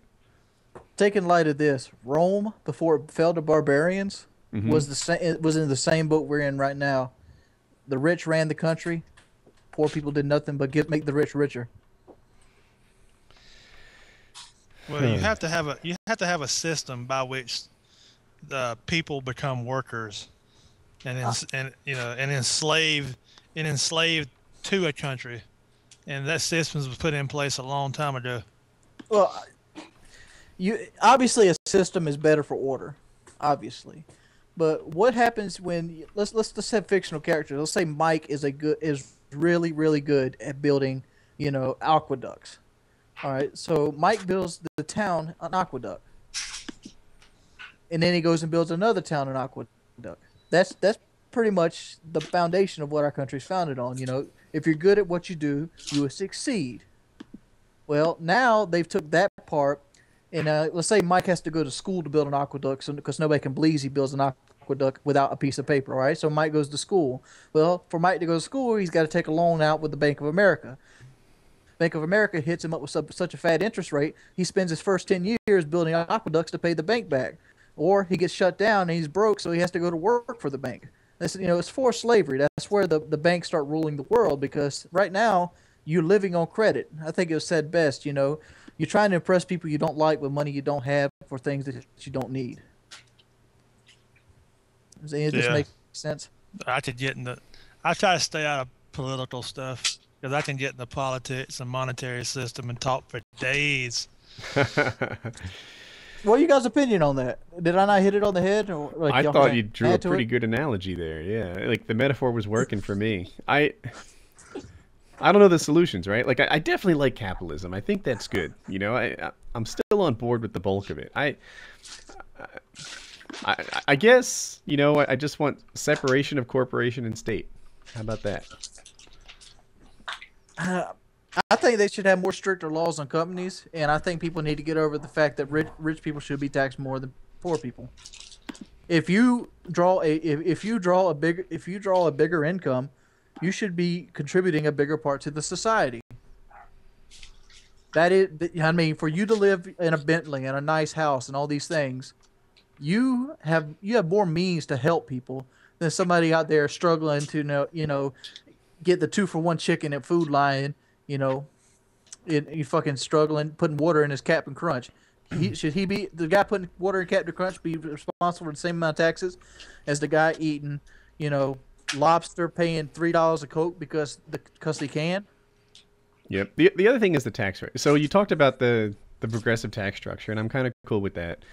But for dividends and capital gains, they get special tax treatment, right? For people that don't know, in the U.S., the top tax rate, I'm going to mess this up. It's something like 31%. And 33. Is it 33? Thank you. So if you earn $1 million a year, on that top portion of it, you pay a third of that in taxes. All right. So, but if you earn your income through capital gains, if you earn your income through dividends, then you get a much better tax rate. It's like 15%. And that's a huge problem, right? So if you're a heart surgeon and you went to school and you busted your butt and you're making $3 million a year on it, then thank you for your contribution. You're cool. If you're Paris Hilton and it's your money making your money, not you working for it. You're not getting paid for your hours or your labor or whatever. Instead, it's your investments paying off. Then you get a much, much lower tax rate. And that seems almost criminal to me. Why is it that if you don't work for your money, you pay a lower tax rate than if you do work for your money? I think it's because it's not guaranteed. I think that's what it really comes down to. You're taking a risk on getting it versus not getting it.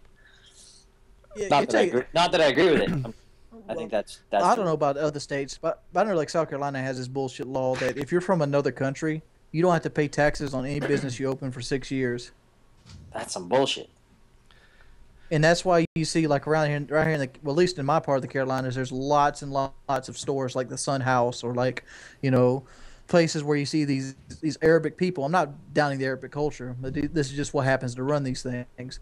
Running these stores, they'll run them for 6 years and then they'll give them to somebody else in their family to run them another 6 years because they changed ownership. They get tax free again, so they're living tax free on their business, and they're pushing other, like say Woody opens a convenience store in the area. He's going to have to pay taxes since he's an American citizen, and he obviously he can't, you know, undercut his gas as much as the Sun House can because they're not paying taxes at all. That's crazy. All right, you want to do a more Painkiller Already ish topic? This one's for Taxes. Fuck taxes. Redneck, you ready? Yeah, man. Hypothetical situation. I got one more thing before we jump to this next thing on there. Another thing I hate with corporations is the price gouging. Like, for example, heart surgeons, like you use them as an example, or medical fields and always, they charge like $2 or $3 for a syringe, where I could go buy a thing of syringes at the dollar store for like a pack of 50. Like, why is that shit allowed to happen? I hear you. I don't know. Every time that comes up, they say, well, it's to cover the people who don't pay at all, right?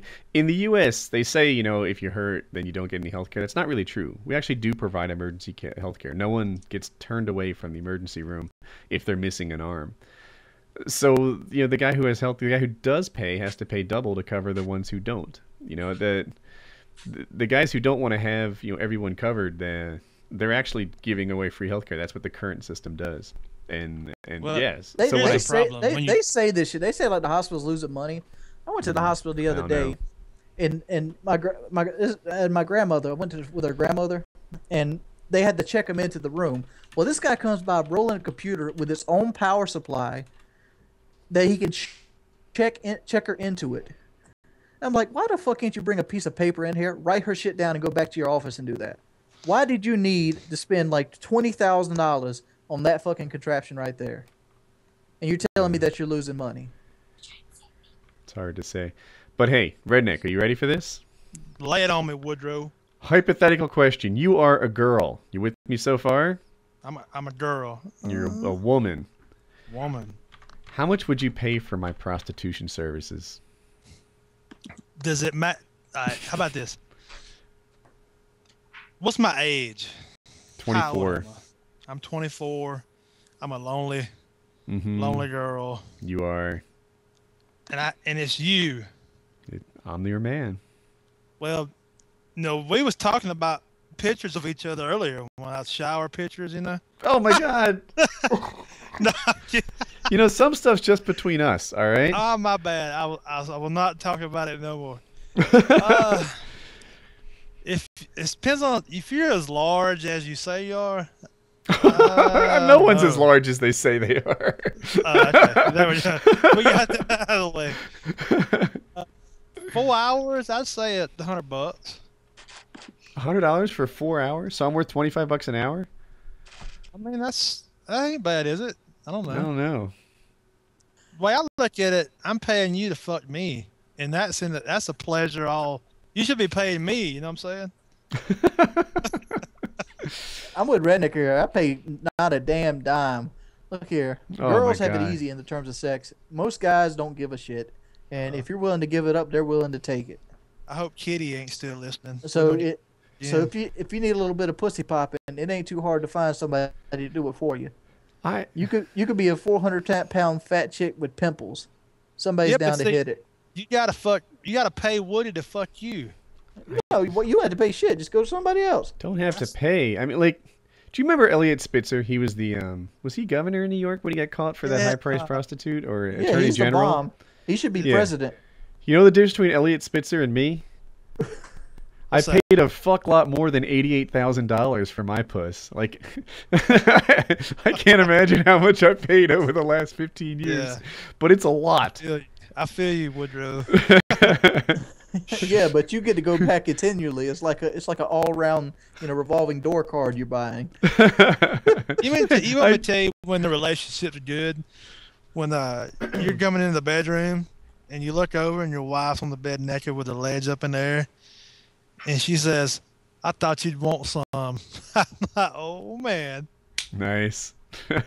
That's a good relationship. All right. Now, what happens if you tell you don't? That turns into a bad relationship pretty quick. Yep. Pro tip, all you guys out there: if she's naked and you say no, you're fucked. So There's like a slow conversation where you got to talk about how you're tired, or maybe you got a headache, or how your feelings. You know, you had a long day. It's where drinking helps. At least then you can have the whiskey dick. Joe Lozon. Yo. Why do Call of Duty players keep going back to Call of Duty? There's a lot of good games out there. There's other games that would compete for their attention. But every year they go back to COD. Why do you think that is? Because it's awesome. I don't know. I like Call of Duty best because it's so fast paced. I feel like the other games aren't as quick. They're much slower. See, I agree with him. I think he's right about that. The controls are really smooth. The thing handles great. It's 60 frames per second. People underestimate the value of that.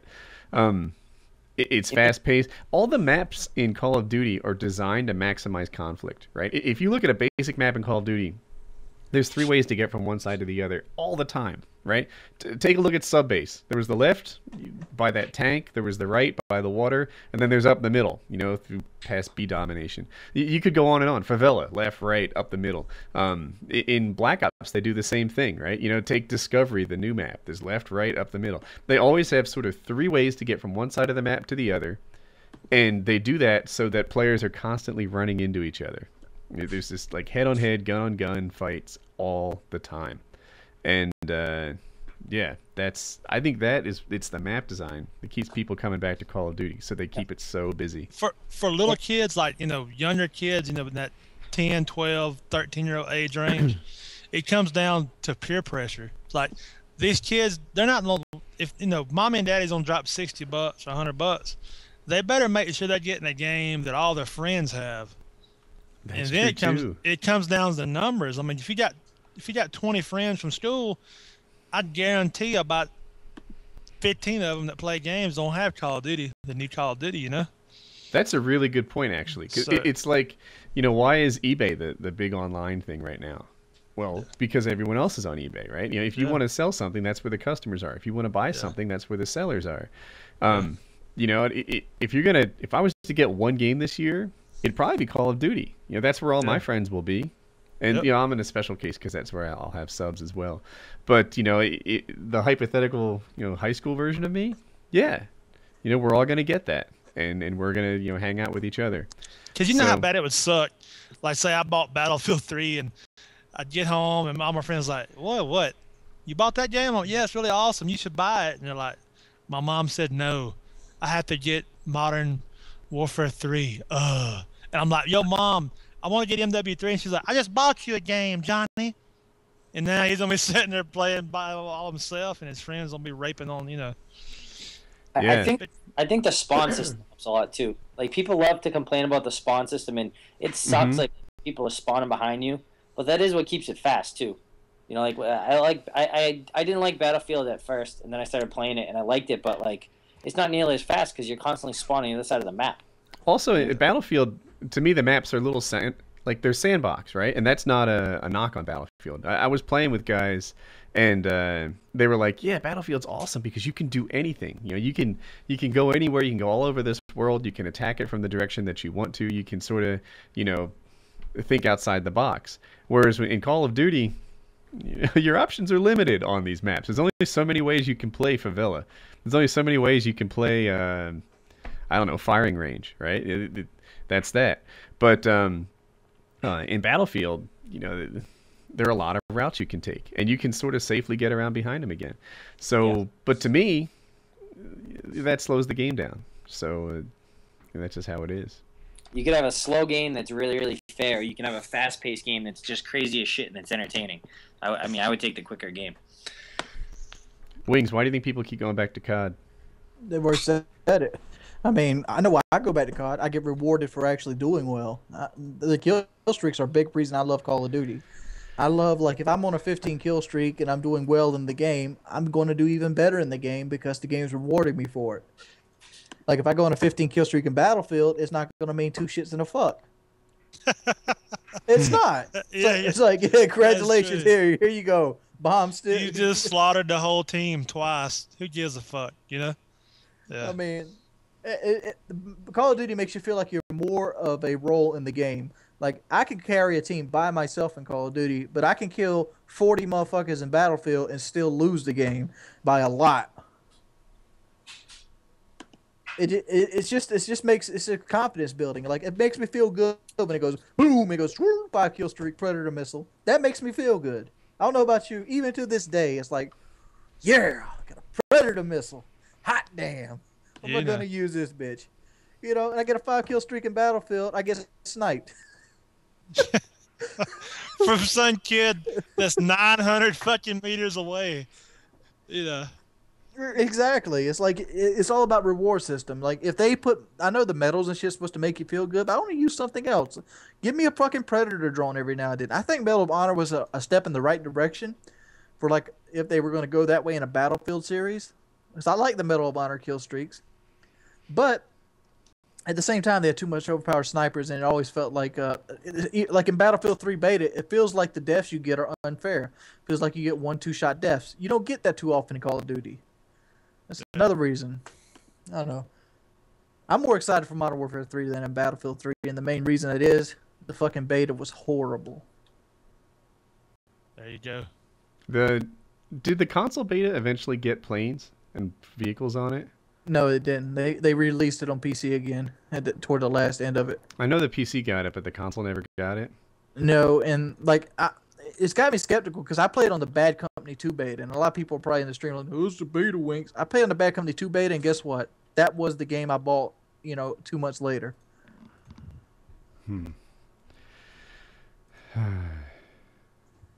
Is it November the 8th yet?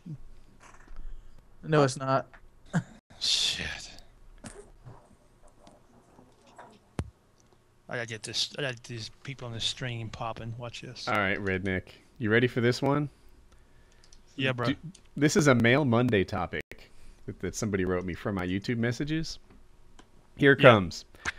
I am a virgin. I've never done anything past make out. I've heard from all my friends that the first time you do anything sexual, you will, well, finish really quick. I found this to be embarrassing, as I'm a junior and I don't want people to know I haven't done anything. So I guess what I'm asking is, how do I not bust so quick? I have a close friend who you would know help with my situation. Should I ask her? Look forward to your help. This doesn't have to be a Mail Monday video. Any response is sufficient. So he's worried that he'll finish too quickly, and he has a close friend who would help with his situation. Should he ask her? Go ahead, Redneck. Give us your wisdom. Let me give you the answer. All right. You're going to finish quick your first time. There is no ifs, ands, or buts about it. No. The key is just get a girl that's very understanding about it, because most girls know that guys that are inexperienced are going to be busting like they. No, everyone knows this trick, right? Make your first time your second time that day.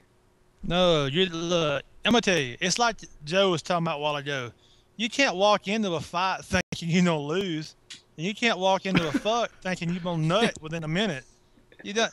No, you don't, dude. That's why people fuck up. They're too worried about busting a nut too soon, instead of worried about fucking. Like when it's time to fuck, it's time.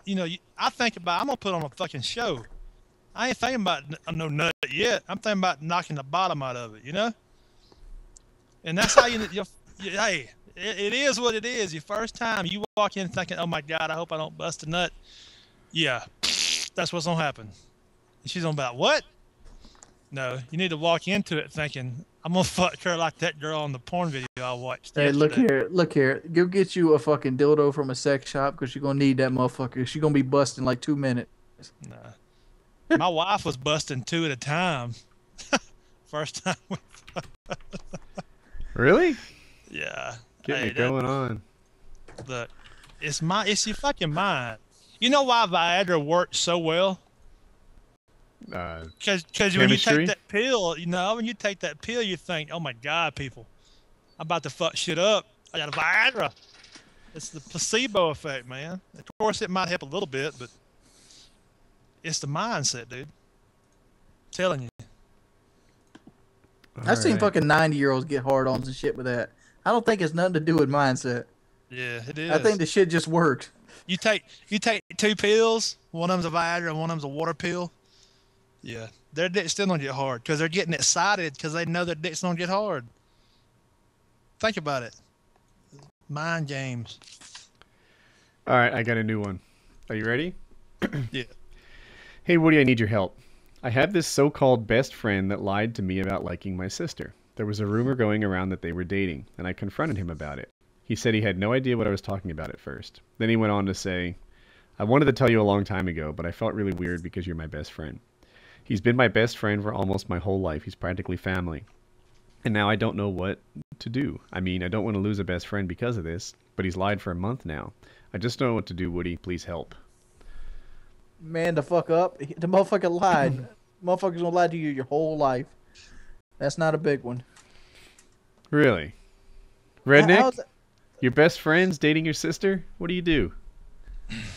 I've been that best friend before, Uh-huh. and this is how.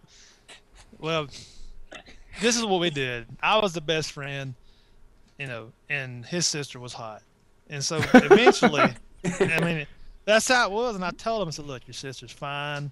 We've been friends for a long time, but your fucking sister's fine." And that's how it went. And he's like, "Look, I don't mind. I'd rather you do it than somebody else, but just don't fuck her up mentally. Yes, that's the thing. That's where I'm coming from. Like, Don't fuck her over. Treat her like you would, treat her like right, right? Treat her like she is my sister. You know what I'm saying? Going out with somebody is not an act of aggression, right? No. If you're my best friend and you're a good guy, my sister, I would hope that my sister would get a guy like you or you. It's not like I'm trying to keep her out of the dating pool and have her become a nun. No. If just treat her right. All he needs to do is make sure that he's good to your girl. Never hit her, treat her nice, and follow the campsite rule, right? You want to leave the campsite as clean or cleaner than you found it. That's the deal. And Yeah. you need to make sure that her mental health is as good or better than when you found her. And you break it, you buy it. yeah. So so that's the deal. I don't find any problem with her. Now, he should have manned up and talked to you about dating her instead of hiding it, because I guess he was afraid you'd behave wrong. But no problem. Joe, what's your take on this thing? If he was my best friend or one of my good friends, it means we train in the gym together, and I would smash him in the face. You're fucking choked. I'd give him a little extra. Does Joe Lozon got to choke a bitch? Dude, we need to do like a Mail Monday dual com where you smash everyone in the face. I know. I would be more upset about him lying to me about it. If someone's dating my sister and they were a good dude and they were gonna treat her good, I'm okay with that. Even if it was one of my good friends, No. lying to me about it, that gets you punched in the The mouth. problem is like I said, you gotta be a man. You gotta man up and get it on the table before it fucking starts. Like, you know what I'm saying? Well, he could always be like Scarface and just shoot the motherfucker. It's a little extreme, but Yeah, Yeah. you could. Come on, Wings. You'll have a new girlfriend, all right. His Yeah, name but will be see, that's what Mike. happens. The guy marries his sister and he shoots him over it. Nah, you got to sort all that out beforehand. Yeah, the lying thing is a problem, but in general, like, I don't know. You shouldn't be so protective of your sister that she can't have a life of her own. Yeah. I mean, the worst thing is for your sister to not have anyone interested in her. That would be way worse than to have. I mean, even if you had a smoking hot sister, you don't want her to be the ugly duckling that no one cares about. Definitely don't want to knock her up and leave her. So I got, keep that in mind. So I got a question for Joe before the podcast ends. Mhm. Yep. I'm looking over your professional fight record here, Yep. and a guy named Tin Honeycutt got knocked out in 11 seconds. Yep. What was that match like?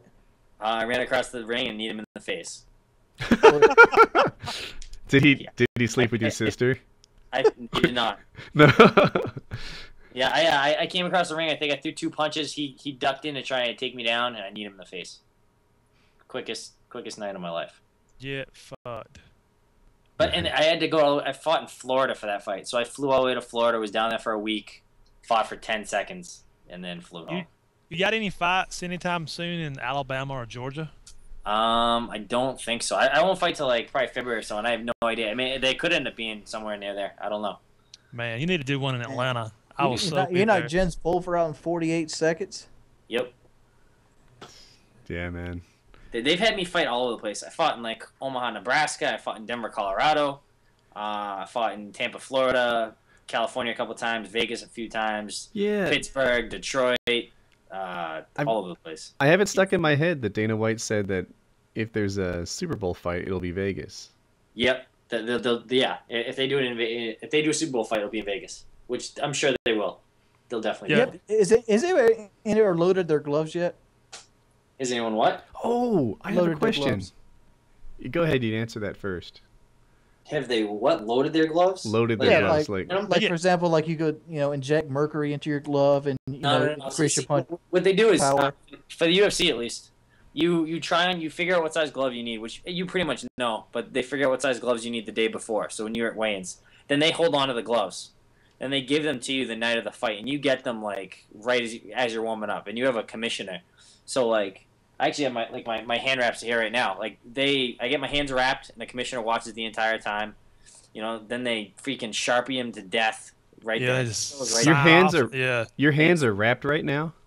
No. I have the hand wraps beside me. Oh, okay. Yeah, Um, that would be a little creepy. I but know, some it's boxers- like, I mean, like professional boxers can load their gloves, which I'm not trying to say boxing is a bigger sport than UFC, but at one time it was.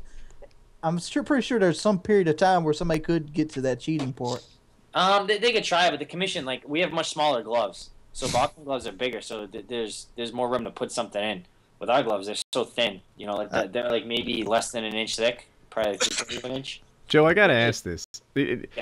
I see him tape up your hands. I think I actually saw him tape up your hands, and you have massive amounts of tape on it. There's like a half an inch of tape in front of your knuckles. Yeah. What are the how much taping is okay? Like, what is? Can you explain the whole taping thing to us? I think you can use one roll of gauze per hand and one roll of tape, and it's usually it's inch wide tape. And you actually you can't put any tape on the knuckles. You can put gauze over the knuckles, but all the tape has to be an inch off. So basically, if you make a fist and you put your finger right on top of your knuckles, like towards the back of your hand, the tape has to be behind the finger. If that makes sense. Yeah, it does. It does. And that's to stop. So that's where all the tape has to be. But like my boxing coach Steve, like he turns my hand into like a freaking concrete brick. Like, Yeah, I had one fight where I had a pretty jacked up hand, and I fought. It was I did 3 fights in one night. It was like a tournament. It was like my last fight before the UFC. The last night I fought before the UFC. And my hand was so jacked up, and then he wrapped it up, and I was punching people all night with it. Was completely fine. Won the whole tournament. Was touching fists with everyone all night long after. Took off my hand wraps. The first person I touched, I almost cried. I felt like my hand was like destroyed. I have an idea for an amazing giveaway. Okay. Cut your hand wraps off your hands and sign them. Give them to Woody, and let him do a giveaway with them. Well, when they're sharpieing it up, what are they afraid you're going to do? Add another roll of gauze to it? That's when they're worried that you're gonna go and you're gonna put something hard inside the wraps, or put like plaster. Like you can, like the big thing in boxing is like that guys will dip their hands in like almost like a plaster, and it turns into like a cast. So they're worried about you messing with things, But I've seen like all kinds of like Yeah, you can like kill a man if you load your gloves because you get them so hard. You could, you probably could, but I mean, they watch us so close. It'd be really really tough. Here's the other thing. And When then you even after the fight, they watch you take off your gloves. They take the gloves, they inspect them, they inspect the wraps. Sometimes they take the wraps. Like they're pretty thorough about it. When you walk in the ring, they like pat you down like a policeman does. Yeah, and right. they Like, check behind your ears. What are they looking for? They're looking for the knife that I normally carry in my shorts. They're really looking for a knife you're hiding behind your ears? I have no idea. No, when they're checking behind your ears, they're checking for Vaseline.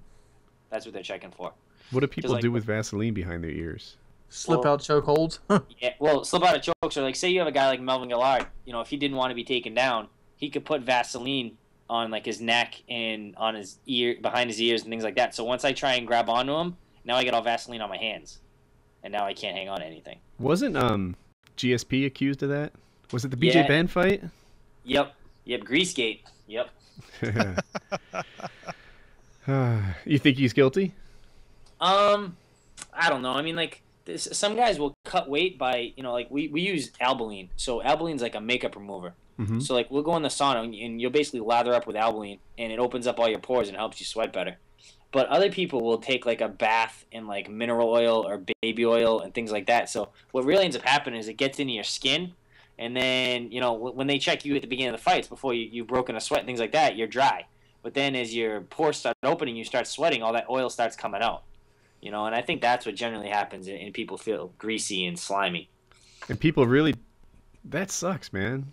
Yeah, I mean, if you ever train with someone that like put in like hair gel or something that day, and then you try to grab like their neck or something like that, and as soon as you grab it, your hand is slimy and you can't hang on to anything. And if I were training, I could grab my own shirt and like try and dry off my hand or whatever, or get the crap off of it. But when you're in fight shorts and you don't have a t-shirt to absorb all the oil and stuff, it's freaking impossible. It sucks. All right, unless you guys have more topic, I want to end with this. Joe, give me your top 3 pound-per-pound fighters in order. In order. Anderson Me, Silva. myself, and I. All right. Anderson Silva is number 1. Frankie Edgar, number 2. And then John Jones, number 3. Really? John Jones. Yep. I thought for sure. My question was whether GSP would be 2 or 3. I guess he's 4. See, I have GSP as number 4. And here's my quick reasoning for all of them. Anderson Silva has been like unstoppable for years now. No one's even come close to doing anything, with the exception of Chael, who he still submitted him. So he's finished everyone. Then I think Frankie is number 2 because he's basically fighting up a weight class. He's walking at like 150, 155 pounds. He should be a 45er. So he's my number 2. I think John Jones because he's only been training like 3 or 4 years. Like that is completely crazy that he's gotten that good that fast. And I get St. Pierre as number 4. But I mean, I think any one of those 4 could change at any point. St. Pierre's won like 29 of his last 30 rounds. Yeah, it's crazy. Yep. No. Yep. And people will say that he doesn't finish and he just fights to win and not to actually hurt people. Yet he broke Josh Koscheck's orbital with a jab. So the guy's a killer. All right. Crazy. Anyone have topics before we wrap up the show? The St. Pierre guy. He's like this killer French man guy or something. Yep. French Canadian. Yeah. Yep. He's a monster. Yeah. He This is interviews why I carry well. pocket knives. All those guys are cutting a lot of weight, with the exception of Frankie Edgar. Like George St. Pierre, he fights at 170, but he probably walks at 195, 200 pounds. Anderson Silva fights at 185. He's probably walking at 210, 215. John Jones is fighting at 205. He's probably walking at 225. So to have Frankie in there with all these other guys that are cutting a ton of weight and him being under the weight is ridiculously awesome. Do you remember the days back when Gracie fought? Because I remember him fighting guys that were like, he was like maybe 140, 150, 160, and he was fighting guys that was like 225. Yep. But they didn't I know. mean, It's like you being good at Call of Duty and then playing against someone else that is a good gamer, but they're good at other things, but they've never played before. yeah. It's like they just do stupid things that they just you'd murder. Yeah. That's that's the deal. That's what I count on at every gaming event. Not in Call of Duty, but yeah, like, oh, FPS Kyle wants to roll with me. Okay. Yeah. It's just like common sense things. Like everything that I learn now, even like I've been training like 10, 11 years, but almost every time I learn something, I never think, oh, that's a really complex topic. I'm like, oh, that is so simple. Why did I never think of that? It's all common sense stuff. It's all basic fundamentals. Yeah. All right. Who you think? One more thing. Who you think is the scariest? Like, who is the one guy you wouldn't want to fight? Well, that don't make no sense. How about this, Woody? Who's the one guy you wouldn't want to step in the ring in the MMA ring with? I'm thinking any weight class. I mean, unlimited way. I don't care who it is. To me, it would be like Brock Lesnar or somebody, some big, enormous mofo. I'm thinking a striker, right? The striker's more likely to hurt me. Like, if Joe beats me, there's a decent chance that I'll walk out of it uninjured, just embarrassed, right? If Anderson Silva beats me, I might look like Rich Franklin does every time he fights him. So I think I'd find the strikers to be more unpleasant to lose to. And among the strikers, I don't know. Maybe Silva. Maybe he'd be the one. John Jones, one of those guys, I think. Strikers definitely have the intimidation, for sure. I couldn't imagine getting hammer fisted. Yeah. They're all going to beat me. I'm just trying to decide how I'd like to lose. Like, I think, that's where we are. We always say kicks and punches hurt, but knees and elbows kill. It's really not the punch or the kick it's all the knees and elbows. Yeah. Plus, they're not padded. There's no padding on an elbow or a knee. You have bone that's going to smash your face. So, like, pretty much the hardest part of your body. The hardest part of their body is going to get smashed on something really sensitive of yours. Your face, your eye, your nose, whatever. Jaw. All right.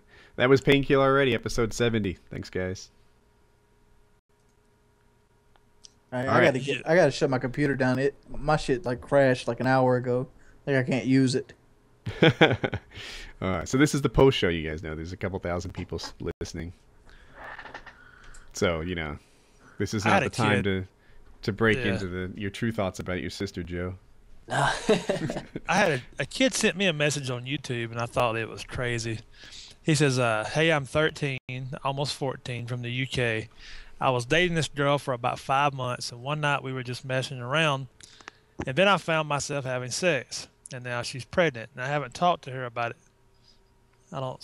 He says, I haven't talked to her about it yet, but this is what he talked about. He don't know if he wants to try to ask her to get an abortion or if he should take responsibility. Oh. Isn't that impossible, man? Yeah, I mean, I don't even know where to start.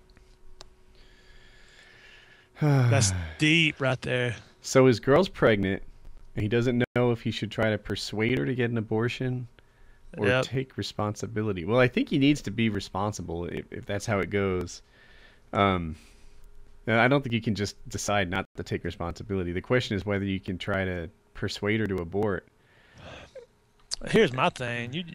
This kid, I'm going to call him a kid because he's 13 or 14. 13 or 14.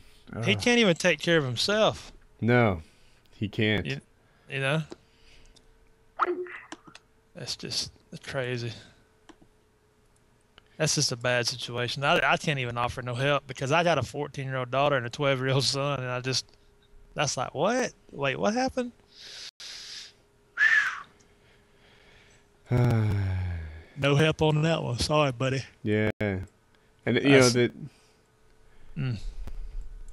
it's a weird thing, right? Because it seems like the ideal standard, right? The perfect version of a guy just supports the woman in whatever decision she decides to make. Do you want to start our family now here at 13 years old? All right. I'm right here by your side. We're going to plow through this together. Or, do you want to abort it? Yeah. And then, I'm by your side. The perfect guy does that. But it's like, wow, the guy doesn't get to have any influence on this decision. Yeah. I think your influence in your decision making was already done. What I mean? Yeah. In the end, it's the girl's body, so you really can't do a lot. Are you allowed to talk to her about it? Are you allowed to? I think you can talk to her about it, but if she doesn't say what you want to hear, you can't really argue. I think that's pretty much where I'd come down to. Yeah. Look, they're 13, right? This isn't 18 where we're talking about like an altered life or something. This is 13. 13. Yeah. They don't have anything going on here. Yeah. Damn. I'm pro-choice, so I guess I'd, try to lean her in that direction, and if she doesn't go, then follow her. I think that's where you end up. Yep. It's a bad spot. Don't be a dummy. Don't come in her tummy. Someone wrote that in the stream. I read that, dude. Oh man, sayings. Yeah. So, wow. I had one. What did I bring up? Oh, that wasn't a public one.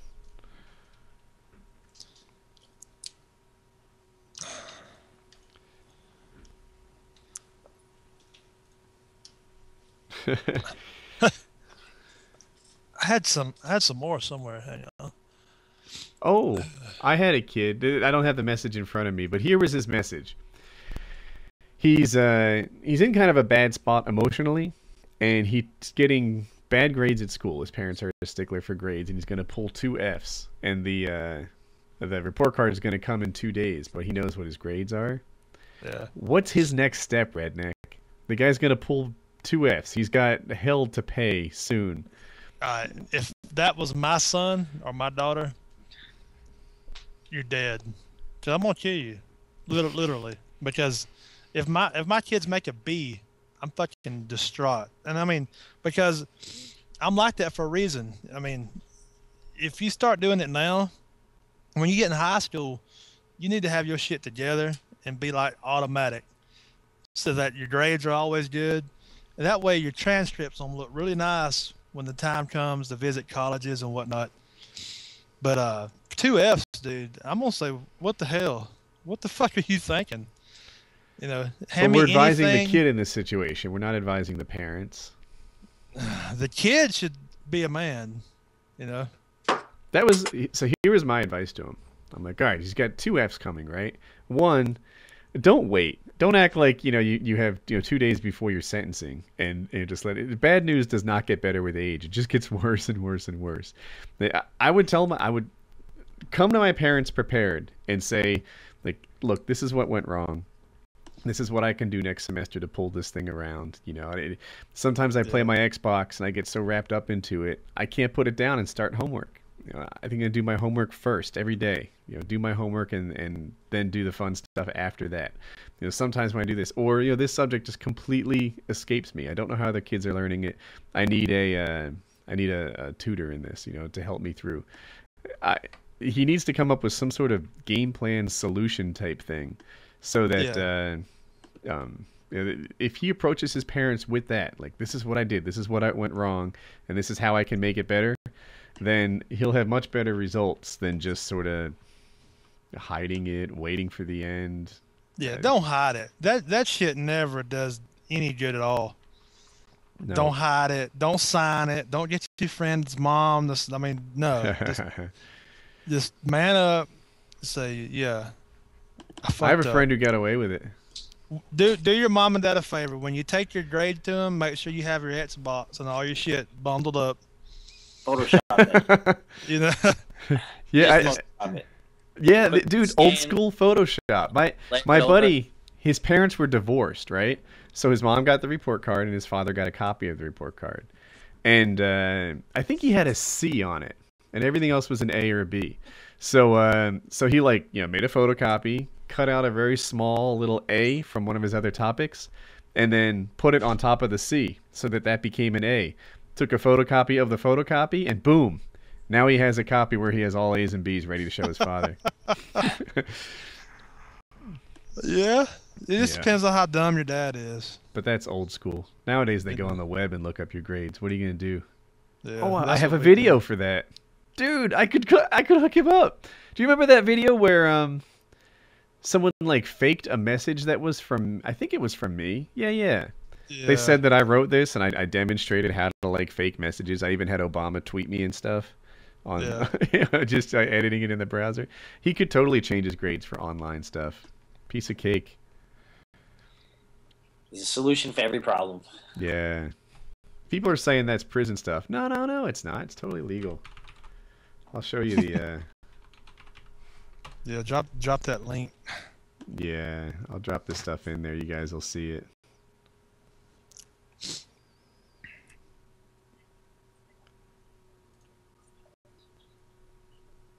Although if the kid got 2 Fs, he's probably not that bright anyways. I don't know how well he would Photoshop or hit the code. Yeah, he's. It really depends on why you got the Fs. If it's something you tried hard at and you just couldn't get the material or whatever, then it's your parents' fault for the poor genetics.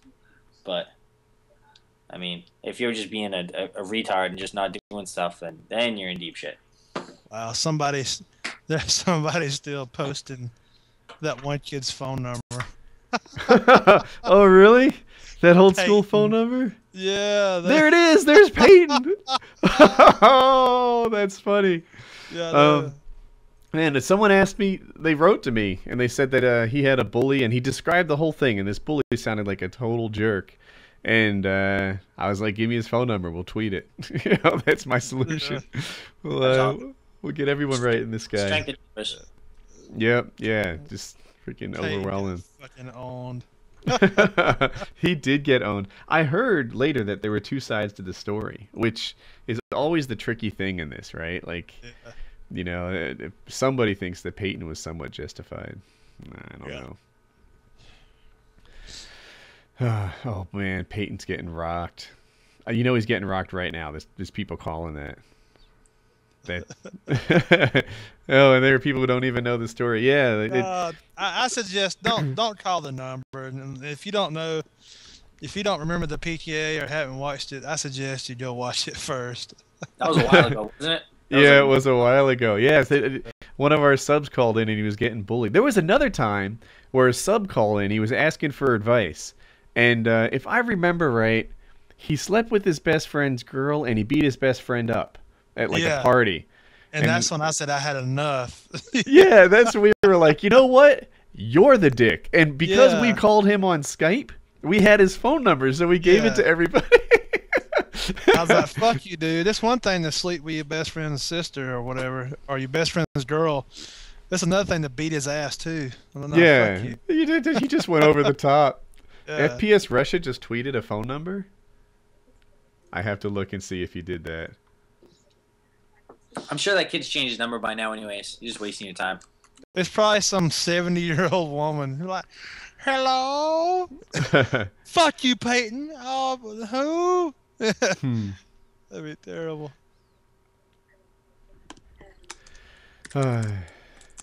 Anyway, I think that's the post show. Thanks for coming on, Joe. I appreciate it. No problem. Anytime. All right. I hope you guys enjoyed. Bye.